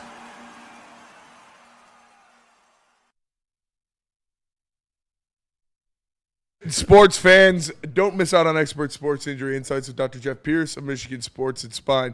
Join him every Tuesday on Big D Energy and Thursdays on Armani Braylon Edwards Show with Shep. Don't get a parking ticket downtown. Make sure you give him a call at 248-426-9944. Shout out to Dr. Jeff Pierce. He is the injury insider for the station. He's the man. Make sure you check him out. You know him. You love him. It's Dr. Jeff S. Pierce. Hey. Shout out to our guy Armani. He went to war. He doubled down. He doubled down. Doubled down. Yeah, he quote tweeted the Detroit. Oh yeah. I saw he was like $1. Yeah, we have right $1, Bob. He was getting roasted. It is bad. I get way too many parking tickets to defend the city of Detroit, but okay, so it's bad. It is bad, but it's like you can't double down on Twitter from it. Yeah, I mean for like $1. Yeah. Well, it's a $45 parking ticket. No, but it's $1. But it's $1 to park. So what is the actual beef then? Because you live down there. Well, I think it's bullshit. They start at 7 in the morning next to my apartment. So I have to literally set my alarm to do that every single day during the week. That's ass. And they made that after the apartment got built. They did, like, you have to park, like, street park that's here. hoe. You can't buy, like, a pass? No. Damn, that is super hoe. That's kind of hoed by your apartment complex. Yes, I think they did it on purpose so they would get jacked up to park in the back for $260. I can't do that. Oh, there is a parking lot. For $260 a month? A month? A month. Jesus. Hell that's no. 8 tickets. But can you That's insane. like, could you sell that? Not knowingly them, but like could you be like, hey, I got a spot for you? Like how close are you to the Could do that. Do you have a spot or is it just a code? It's just a code. I'm pretty sure. You ever gone in there super fucked up and just typed in numbers? I have totally a number, but I have gotten turned up sometimes where, yes, we've battled. 69. Football. All right, we're going a little bit over with this one. All right. And shout out to Kyle Ramos who brings up Will Johnson because I know this is going to come up in this conversation. But during the week, Dan Campbell had an interview on the flagship, and he brought up Terrion Arnold. There was asked about Terrion Arnold and his coverage lapses. Woes. And there's also a super chat real quick by Detroit Diesel. Do we still need D-line depth so Hutch isn't beat up? We'll get to that as well. But first, play the clip of Kelvin Shepard being asked about Terrion Arnold the long way. Or short? The long way. We 1-2 right now. Dan indicated Amik could see a bigger role this week, at outside corner, kind of at Terrion's expense. What are your plans in that regard, and what's kind of held Terrion back to this point, if anything? Amik has been. Let me first start with Amik. Has nothing to do with Terrion's player performance. Let me start there. Amik has always earned his keep with me. I saw it last year. That's a player that's earned the right to be on the field. And just with the frequency of base defense that we're playing right now, he's losing snaps. And to be honest, he's earned more than what he's gotten so far. So we were doing this regardless. Now let's get to TA. It's the same thing I stood in front of the unit and said. Everybody could point the finger at TA, but you know why we were able to knock out the run game? Because he was playing with no help behind him for probably 50% of that game. Now, it's no excuse. It's just the job you signed up for. You signed that contract as a corner in the NFL. You're expected to do that. But let's make no mistake about it. I told the D-line, how would you like to go out there on that island while you guys having fun in here in the box, knowing there's nobody back there? So I want that to be said. It's not like this kid, I'm down on TA or TA's having a bad year. That's not it. We're talking a few plays. But when you play out there, those few plays get exposed and highlighted. A lot more than it does. The interior D-line might have gotten reached 5, 6, 7 times. The same amount of times he's gotten beat on the perimeter. But nobody's putting that in the tabloids because it's not seen and exposed like a corner. So it's just growing pains. This kid's very young. I don't know, what is he, 22? 20?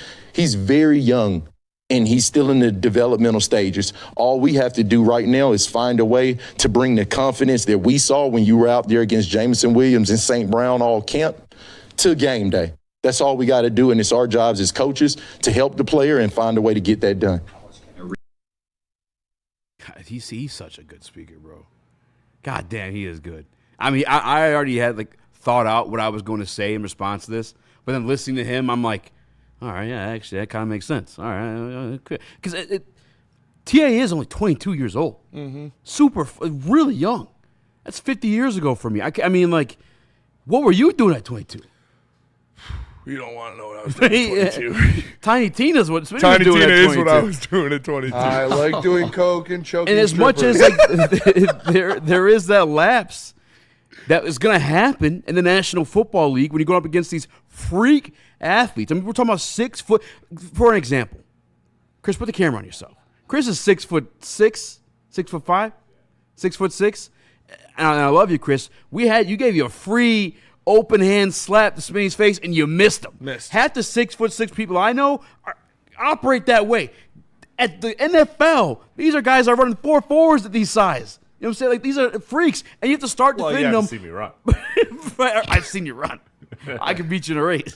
You got to start defending them by running backwards. It's an insane position to play, and you're asked to do it dolo there. It's going to happen. But what sucks is when it's a big gash, or when we turn around and you can't find a player. That's when it hurts a little bit. And to his point, Shep was talking about it's also about how good Amik is playing. He has earned a right to see if he could play that position better than Terrion Arnold at this point. Just straight up, that's what it is. Yeah, it is what it is, and it is what it is. That's what this team is. That's what this team was built on. That's what this team relies on. Is the best play. The best guy is getting that spot. If you're not, it doesn't matter if you're a first-round pick. It doesn't matter if you were just signed in the offseason. It doesn't matter who you are. If there is a guy outperforming you, he's going to take your spot. So I don't think they're just going to completely get Terrion out of there. But Amik is going to be used in spots, and that's fine too. He's going to grow as a player. Terrion's not cooked. This isn't what he is. It's not over. All right, guys, relax. It depends on who you talk to on Twitter or in the chat, but the best man plays. The best player wins. And right now, Terrion Arnold's not performing well enough to be put over Amik Robertson out there, and they're going to – obviously this team wants him to be. Obviously he won that job in camp.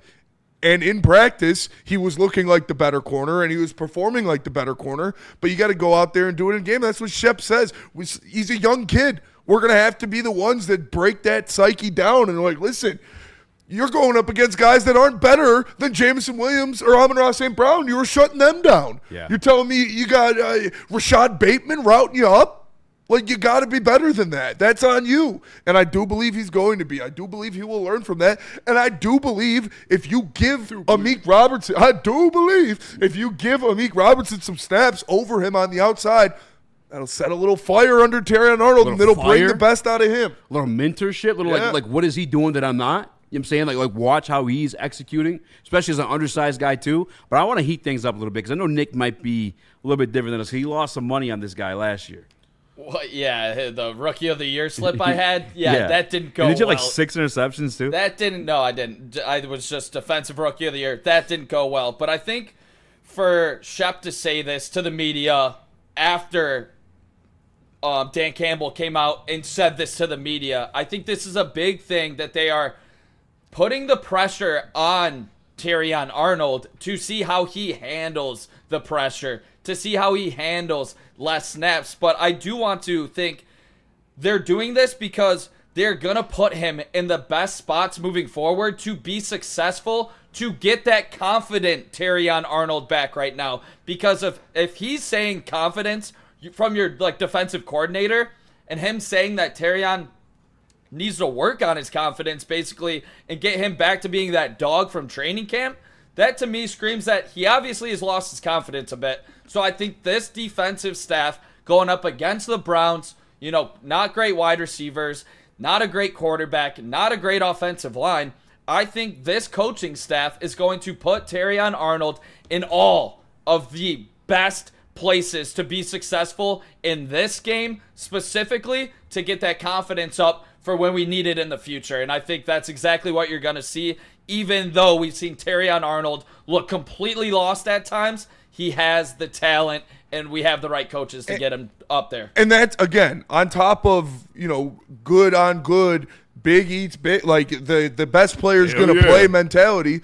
That's also what this coaching staff does. Yeah. They vocally challenge their players in the media. They go up to them and they say, Jameson Williams is never going to be an elite hands receiver in the league. They're going to go up there and say, yeah, Graham Glasgow played like shit. Yeah, I respect it. I handle it with kid gloves. Yeah. You got to learn to get better. They're grown men. Brother, we're trying to win a Super Bowl, TA. We love you.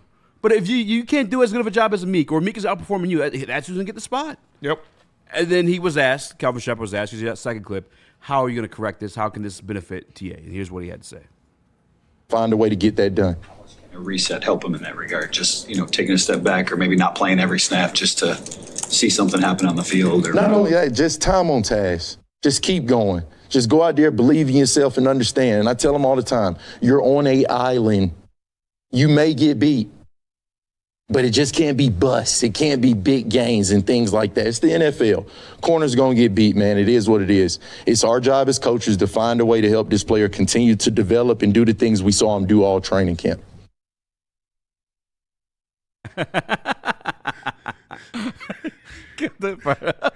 At least it wasn't porn. Yeah, I don't have that porn on that one. Twitter. Here's the other thing too with TA, because it does happen, obviously, and it's ugly when it does happen. But you'll look back at that Ravens game, count the seconds until Lamar Jackson gets sacked. He has nowhere to throw. No. There is good coverage going on. And again, like he said, he's out there by himself. Especially in the second half. Especially in the second half. Yeah. And then they asked him in the post game, the Monday or Tuesday following that, they're like, Lamar, like what was going on? Like, why didn't you tuck it and run if you had no one to throw to? And they're like, well, they had those sealed. He's like, well, why didn't you throw it to? Well, they had those covered. Like they're playing phenomenal. The defense was playing amazing in the second half. The secondary was playing amazing in the second half. And it is something that goes hand in hand with the defense, or with the edge rushers, the pass rush, and the corners. You can't, especially when you're on an island playing man-to-man, you give somebody 5-6 seconds. It doesn't matter if you're Darrelle Revis, Terrion Arnold, or Nick. If you're guarding somebody for 5-6 seconds, you're probably going to lose that rep. Let him cook. So I don't want to give him excuses, because he does need to get better. And like Calvin Shepard has said, like Aaron Glenn said last year, like Dan Campbell has said, this is what we do. This is who we are. You're going to have to do it. And I believe he will. He's going to continue to get better. Like I said, the second half, he impressed me a lot, and that's what it's going to have to be going forward. You can't You got to create more halves like that. You can't have a blow up half where you let up 3 real bad plays all in a row that result in a touchdown. That's what it was. Like, honestly, that's what it was in the first half. The first half, so terrible. It was really that one drive where you got cooked multiple times that resulted in a touchdown. Well, they were just big plays. Yeah. It was a huge play. They put him right in the red zone. And it was Bateman. That's why I heard, too. It's like, oh, come on, not this. Yeah. No disrespect to Bateman. It was the Bateman catch, and then it was the D-Hop penalty, and then it was the touchdown. And I'm pretty sure all 3 of those plays were, like, within 6 plays. Yeah. And the Bateman was the ugliest. Yeah, for sure. And real quick, too, because I saw 3-on-3 Kurt. Like, you guys want 5'8" guys out there in the perimeter. It's going to be head taps all day. One of the best plays I've ever seen live in my life. Mm-hmm. Brent Grimes, the 5'9" corner of Miami Dolphins, had, I think it was a one-handed interception on Calvin fucking Johnson.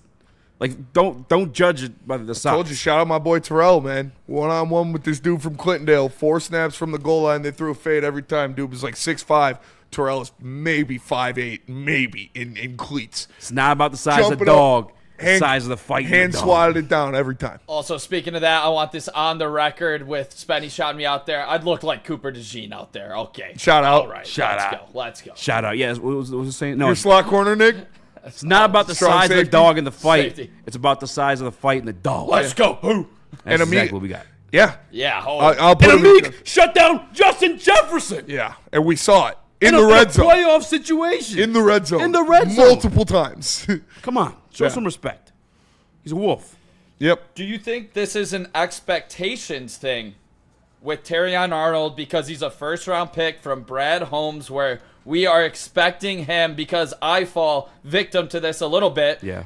I fall guilty because Brad Holmes has done such a great job early in the draft where you are expecting him to be a stud right away. And I feel like Terrion being a cornerback, it is going to take a little bit more time because he was, a junior when he came out of college. He's a young junior at that part. Do you think this is expectations because it is a Brad Holmes first-round draft pick where fans maybe have a lot less patience for that? It's not just Brad. It's a first-round pick. He's a first-round pick. He's got to be good. He's a first-round pick, and like the bait is fucking ugly, brother. When you turn around and you completely lose your guy, like you somehow very bad rep. Yeah, you end up like 5 yards, 7 yards off of him.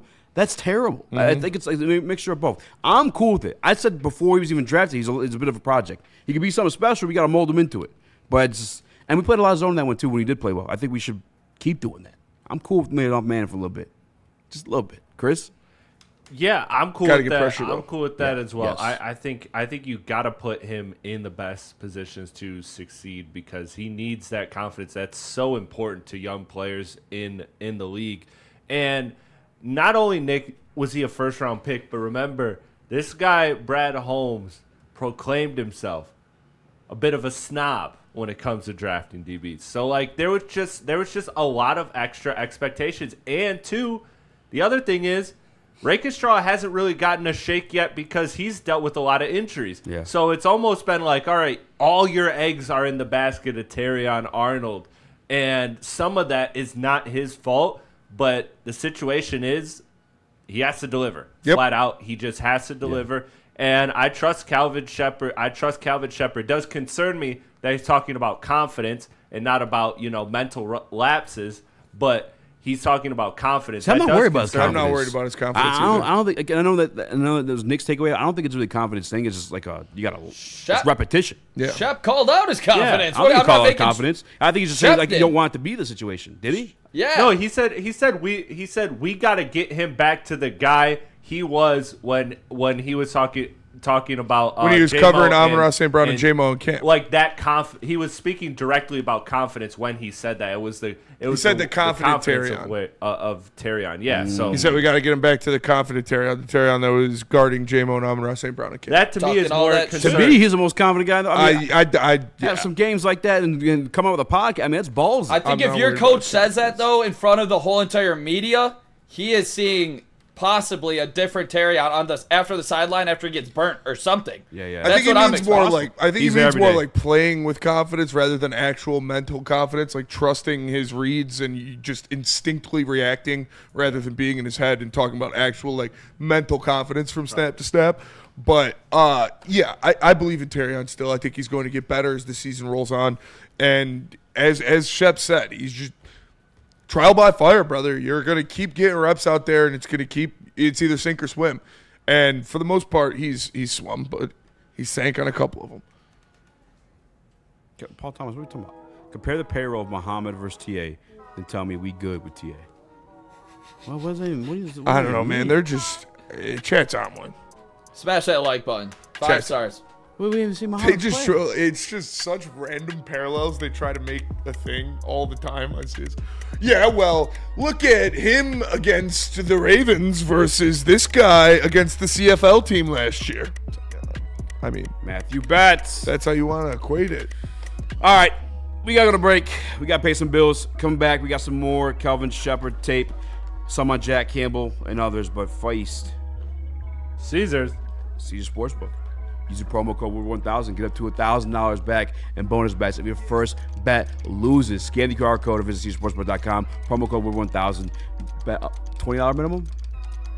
Get your money back if you make a bad one. Thursday Night Football tonight, please.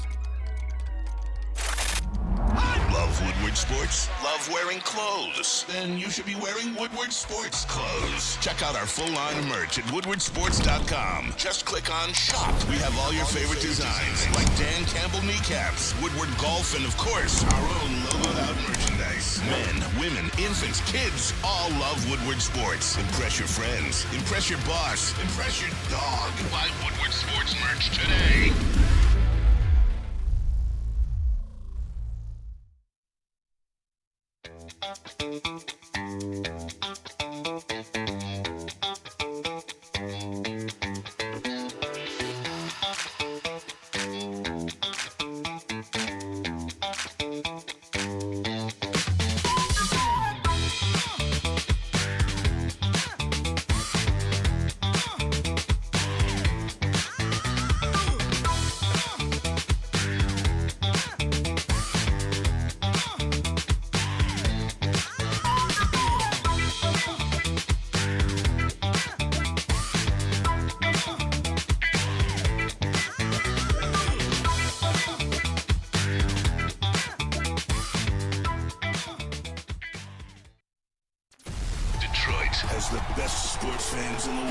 That's why they deserve the best sports coverage in the world. We are the Woodward Sports Network. Sundays in Detroit just got smoother with Sun Cruiser Vodka Iced Tea and Woodward Sports Network. Real vodka, real iced tea, no bubbles, just a clean, crisp sip that won't fill you up on game day. Only 100 calories and 4.5% alcohol. Perfect for tailgates, couch gates, or wherever you're watching Detroit football. So this season, let the good times cruise with Sun Cruiser and Woodward Sports. It's the best drink in the game by far. Make sure you grab some when you're gearing up, getting ready for the weekend games. And Keitho, I do not have any bets for tonight. I haven't really looked at it. K9 over yards anytime. I know Nick's got a couple. Sam Darnold over 5.5 rushing yards. Shout out to our guy, Robert Lane. First and foremost, welcome back to Whatever Waits Live, WoodwardSports.com. I'm me, Joe Westmore-Rax, Young Chris, Nicholas Koloff. If you guys got your stuff you want to get off your chest, put it in the Woodward Sports chat. The super chat will make sure it's read first. Robert Lane first asks, do you still think we need to grab a depth piece for Hutch to give him a break? Absolutely. I will die on that hill. I think you just saw a little bit of that from the Marcus Davenport injury we already experienced. I felt like if you had a piece that he was truly rotating with, that you trusted on the field like that, maybe he's not hurt in the situation. Who knows? His second super chat from Robert Lane says, would you trade Tesla for a second-round pick? To me, it's actually way too early to be talking about trading Isaac Tesla, if I'm being quite honest with you. Yeah, what are we talking? Way too early. I think that kid's got potential to be something special. You saw what he's been doing with the one-hand catches. I think once he works on his routes, that he, again, was playing slot his entirety at Arkansas and maybe Hillsdale a little bit too. Once he learns to play the X spot, he's going to be, I think, phenomenal. And isn't the whole point of rookie contracts to get good quality players on cheap contracts? Like, isn't that the whole point of draft picks? So to me, it's like, if you get one, regardless of what round you took them, don't you just want to keep them? Because the Lions are in business. Look, they don't need 1 million picks. They just need players that are on good contracts. And so if he's on a good contract, you keep him, right? Like, I think it's that simple. Yeah, he's got potential to be something special. Then we got another super chat from Burn in the Woodward Sports chat. He says the draft is weird because if you move Mahogany to Rake's position, all right, I'm going to read it either way. If you move Mahogany to Rake's position, it looks better. The first 3 picks in 2024 are but Wingo Mahogany are very nice. Oh, he's talking about draft position. I was saying, one's a left guard, one's Put Mahogany on an island. Yeah, Mahogany's fucking backpedaling out there. Shout out Chris Mahogany. He had a great game against the Ravens. Yeah, he did. Tate Ratledge, too. Yeah. Ooh, Tate Ratledge versus Mason Graham, man. That's football porn. I'm so happy. This guy Tate has looked this good to start his career. Like, after what happened in that first game, to come out here and look this dominant the past 2, got better every single game. Every single game. Chris, you wanted to play that Goff on Tate? Yeah, our Lord and Savior. Jesus our Lord Goff. and Savior talked about Tate. Specifically, what do you think of the progress that Tate has made over the last couple? Yeah, it's been great, and it's just reps, man. It really is. For any of these young guys, it's just more reps he gets, the better he's going to be, and I think he's played great. What has Graham added to their defensive front? Who? The rookie? I'm sorry, I meant our Graham. Yeah, he's a good player too. Yeah, he's a really good player. Gets off the ball fast. He's athletic. He can do everything. He's kind of a perfect 3 technique, and is a tough guy to block. I won't be blocking him, but our guys will. Bring me a higher love. Shout to Bring me a higher love. That sounds pretty nice. Thanks. Game wrecker. Game wrecker? Mason Graham. Mason Graham is a game wrecker. One of the biggest reasons why Michigan won that national championship was because of Mason Graham. And Jared Goff has to be careful up the middle specifically. He can take away a game. If he's getting one-on-ones because Myles Garrett and people are, Graham Glasgow specifically has to go one-on-one. Big game for Graham on Graham action. Yeah, it's going to be fun to watch, but hopefully, Glasgow comes ready to play. Yeah. You have to be. They have to. Non-stop motor. Yeah. Do you think he hold it down, or do you think Mason's going to be making a couple plays? I think the Lions' interior offensive line will be able to handle him. I do. Rookie on rookie, good on good. Tate on Graham. That's something that I'm going to love to see. This film is going to be fun to watch when you look at Tate and Graham going at it. You look at Penny and Garrett going at it. There's going to be a lot of prize fights in this one. So I'm excited to see these guys going at it for a while, but I do believe the Lions will be able to handle Mason Graham. He's still going to make some plays. Yeah. He's going to get some pressure. He's going to get a tackle, but I don't think he's going to context break of the game. matchups he's had. Obviously, no Matabuke. I couldn't tell you another human being that was playing defensive tackle for the Baltimore Ravens that day. I apologize. I could tell you Tate Ratledge was having his way with him, and it looked fucking ugly. Shout out to Tate Ratledge. All right, go back to Chicago game. Javonte Dexter, I should say. Javonte Davis going to fight Jake Paul. It's insane. He's going to kill him. Javonte Dexter's never really made a name for himself in this league. They have Grady Jarrett. I guess I could go back and watch him against Grady Jarrett. Grady Jarrett, once upon a time, was a guy to be mindful of in this league. So I'd like to watch those reps. But is this his biggest challenge to date? Yes, and it's okay. We raced the Green Bay game. Van Ness had his way too, but we got communication stuff. Yeah. This is his biggest. This is the best guy he's gone up against for sure. And it's a rookie. But it's also not the guy you got to worry about on the Browns' defensive line. You don't game plan. You don't worry about Mason Graham. You game plan. You worry about Myles Garrett. Yeah, for sure. But because you're doing that, Mason Graham's going to be one-on-one, and I'm just wondering who's winning that matchup. Because you watch him. I think he'll get in the backfield a few times. I think that's when you're expecting Monty to come up and set a big block for Jared Goff. Like, to be honest, because Mason Graham will win a one-on-one throughout this game. He'll probably win multiple one-on-ones. Like, he's going to get his, but it's all about, I think, at that point, if you already are helping out on one of the sides for Myles Garrett, that's when you're expecting the running back, big old chip block, step up, allow Jared Goff to make a big throw downfield, find J-Mo, find Laporta, whatever it may be. I think that's how you stop the interior, having a running back step up, really dig in and put up a great block against a good defensive tackle. Yeah. And I think these running backs can do that. They've showed that, and Jahmyr Gibbs has gotten better at it throughout his career. Yeah, and now that you say it like that too, probably gonna be a lot of play. I mean, there's always a lot of play action for us, but like in particular this one, yeah, because you need that running back to step up. Yeah, and yeah, all right. And then you got Penny Sewell, Myles Garrett. This is a banger, dude. This is a banger for a film. Co-main event. Truly. All right, let's go to break. Come back. We got some more Kevin Shepard talking about Jack Campbell. We also got him talking about the first 3 games. But Feist, tell us about Black Rock. Black Rock. Tell you about Black Rock Bar and Grill. Black Rock Bar and Grill. If you are looking for dinner plans that sizzle, head to Black Rock Bar and Grill, home of the steak on the stone. Mention Woodward Sports to score exclusive 20% off your total food bill just for the listeners and viewers. Don't miss their daily deals like Tasty Tuesday, Thursday steak, and Scampi. Scampi, right? Is that how you say it? Scampi. Yep, Scampi. Scampi combo and Sunday sips.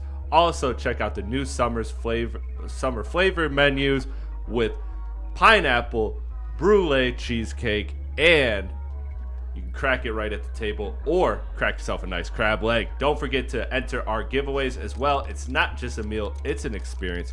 Only at Black Rock Bar and Grill. Love Woodward Sports? Love wearing clothes? Then you should be wearing Woodward Sports clothes. Check out our full line of merch at woodwardsports.com. Just click on shop. We have all your favorite designs, like Dan Campbell kneecaps, Woodward Golf, and of course, our own logoed out merchandise. Men, women, infants, kids, all love Woodward Sports. Impress your friends. Impress your boss. Impress your dog. Buy Woodward Sports merch today.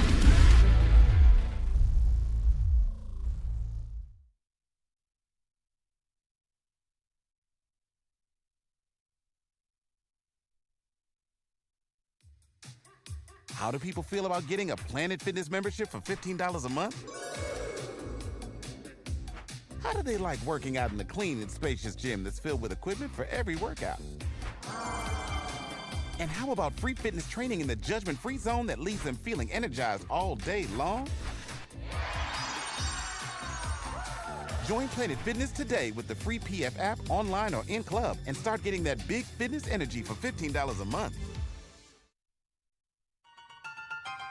The boys of summer are ready to get back to the playoffs, and there's no better place to get your Tigers coverage than Woodward Sports. Join us all season long as we follow as our hometown Tigers claw and fight.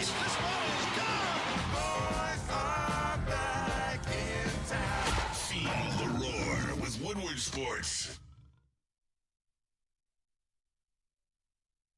Les Stanford Chevrolet Cadillac Buick GMC. Go to lesstanford.com to find one near you. My guy Goran will get you into the car you want for a price that'll fit your budget. He got me in and out of Les Stanford in 30 minutes and into a new lease.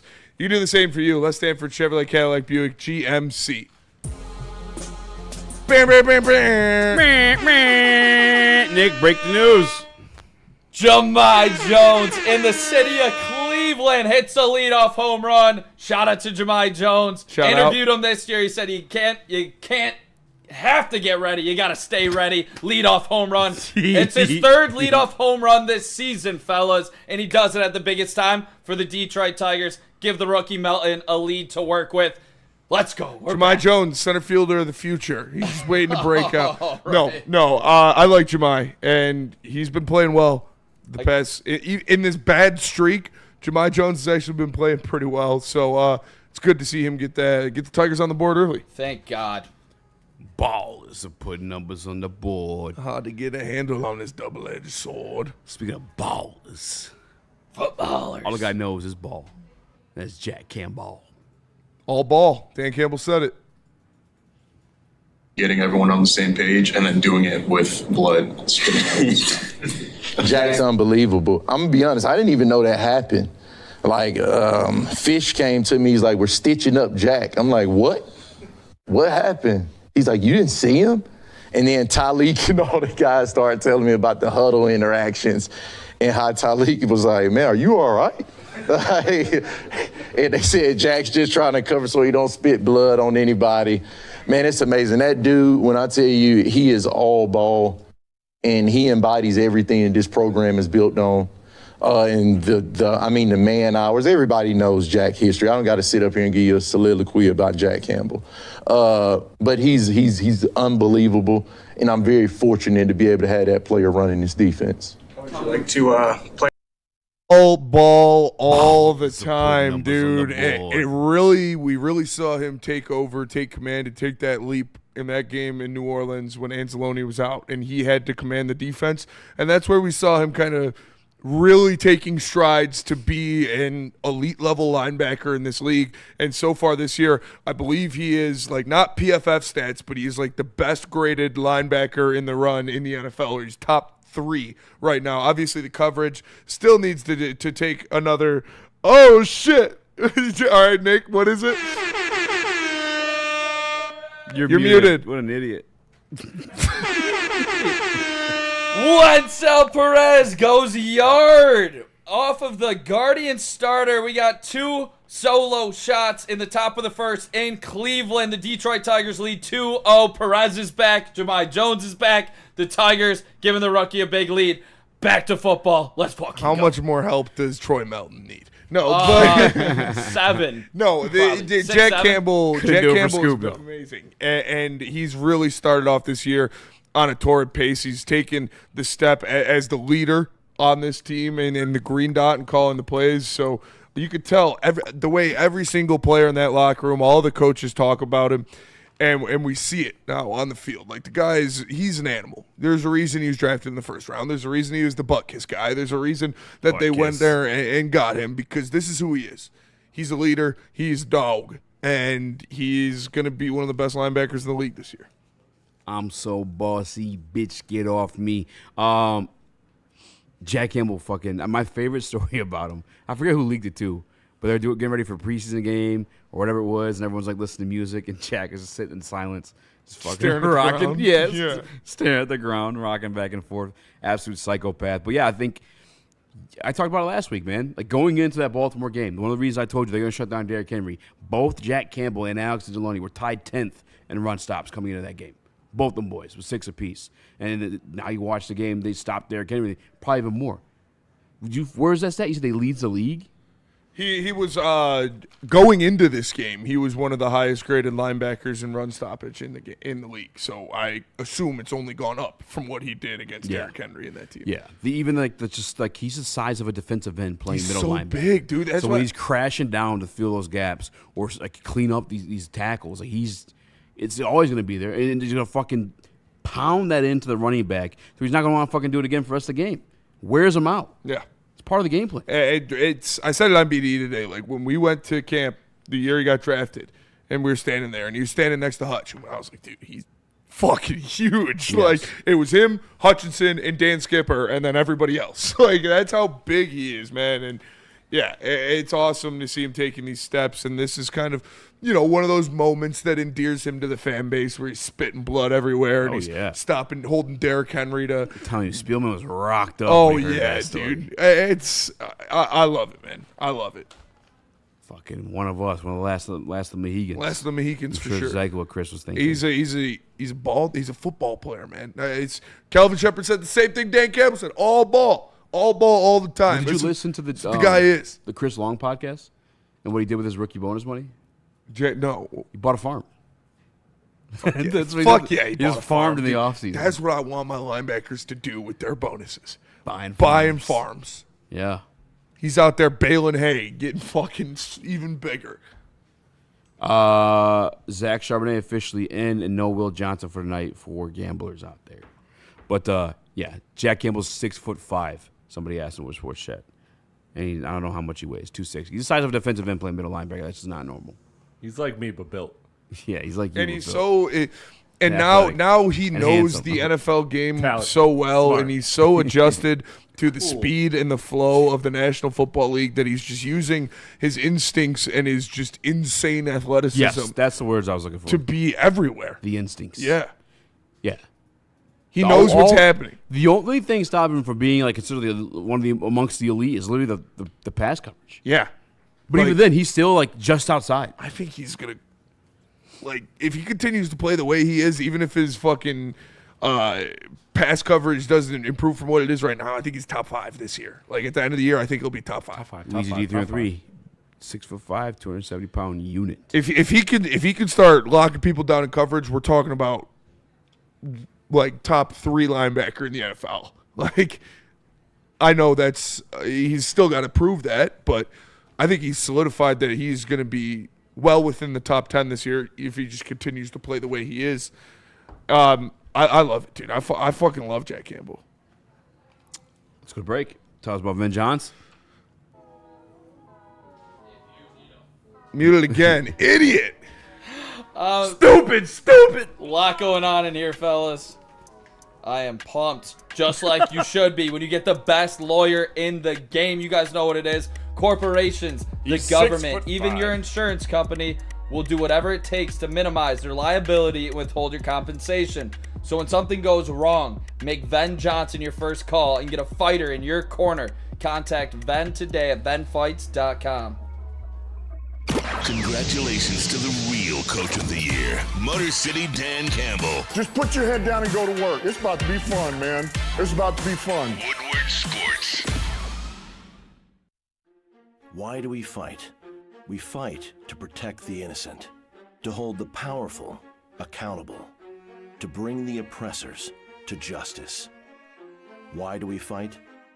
We fight to secure and preserve our civil liberties, to get each and every one of our clients the justice they deserve, and to make the lives of real people just like you whole again.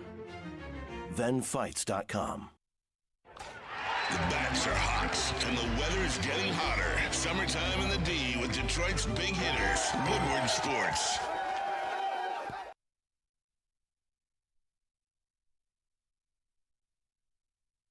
Gold Crown, ladies and gentlemen, they've been doing it since the caregiver days. This is why you can find them in over 300 different dispensaries. Smoke like royalty with Gold Crown. Their newest product, Crown Jewels, is gelatin-free, infused gummies, coated with those nerds for the extra pop. Find one in the dispensary near you. They also got the infused gestures, too. I recommend the concentrate, so if you've never experienced that before, they're the real deal.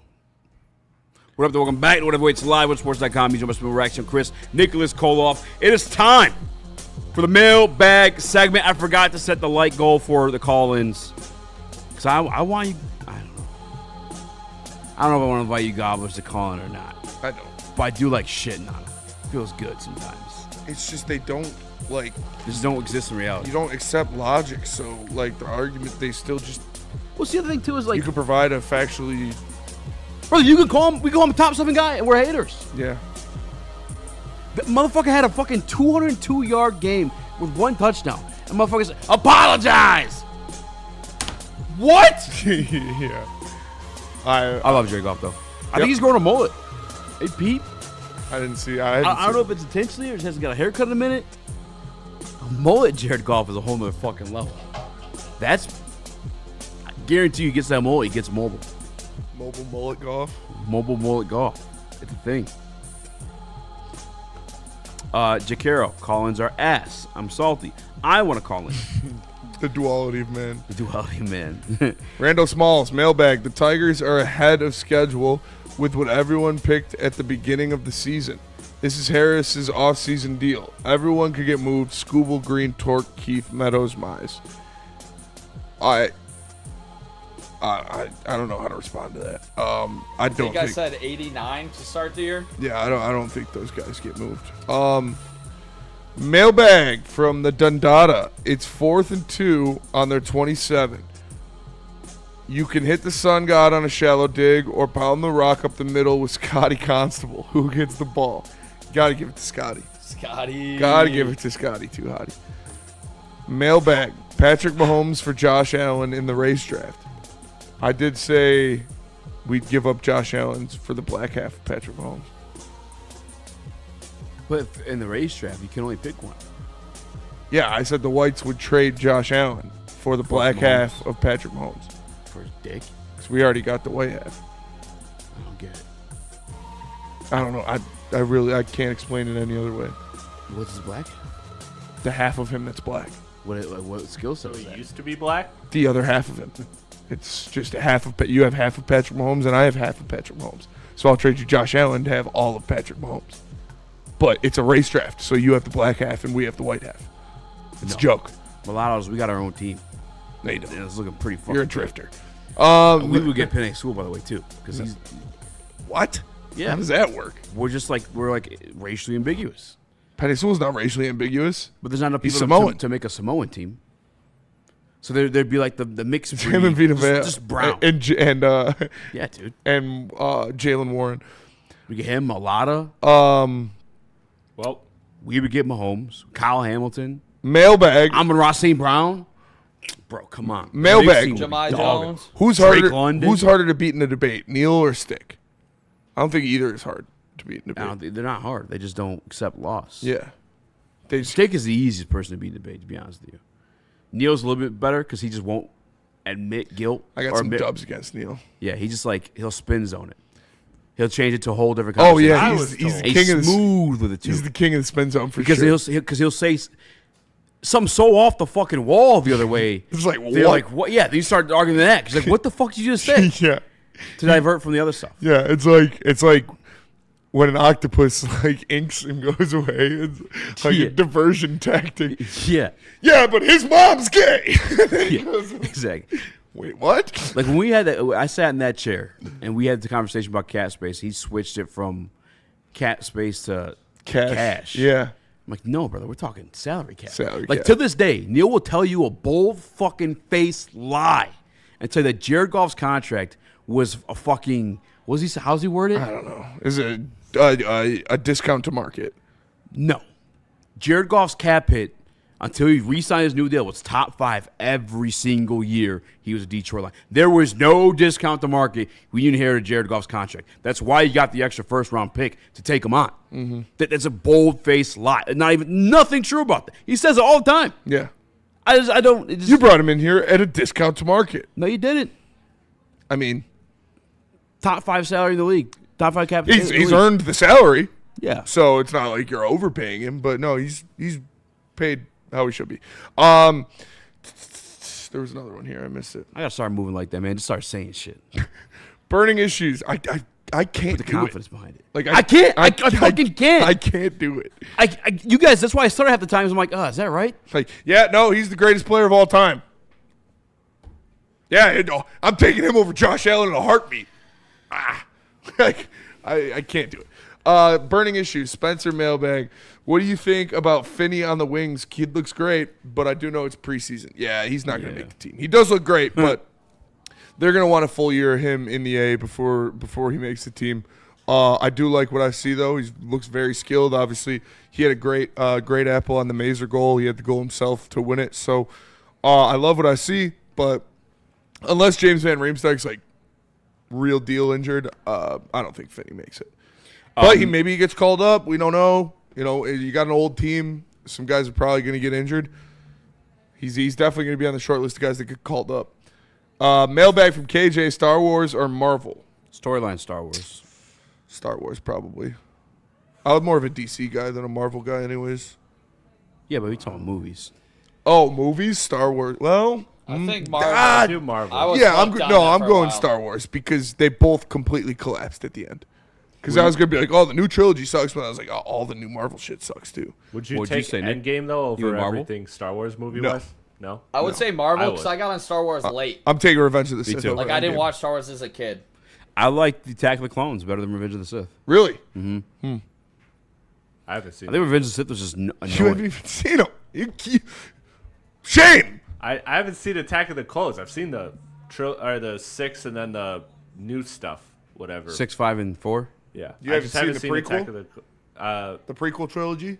Yeah, I've seen that. That's the best. Attack of the Clones is the second one of that.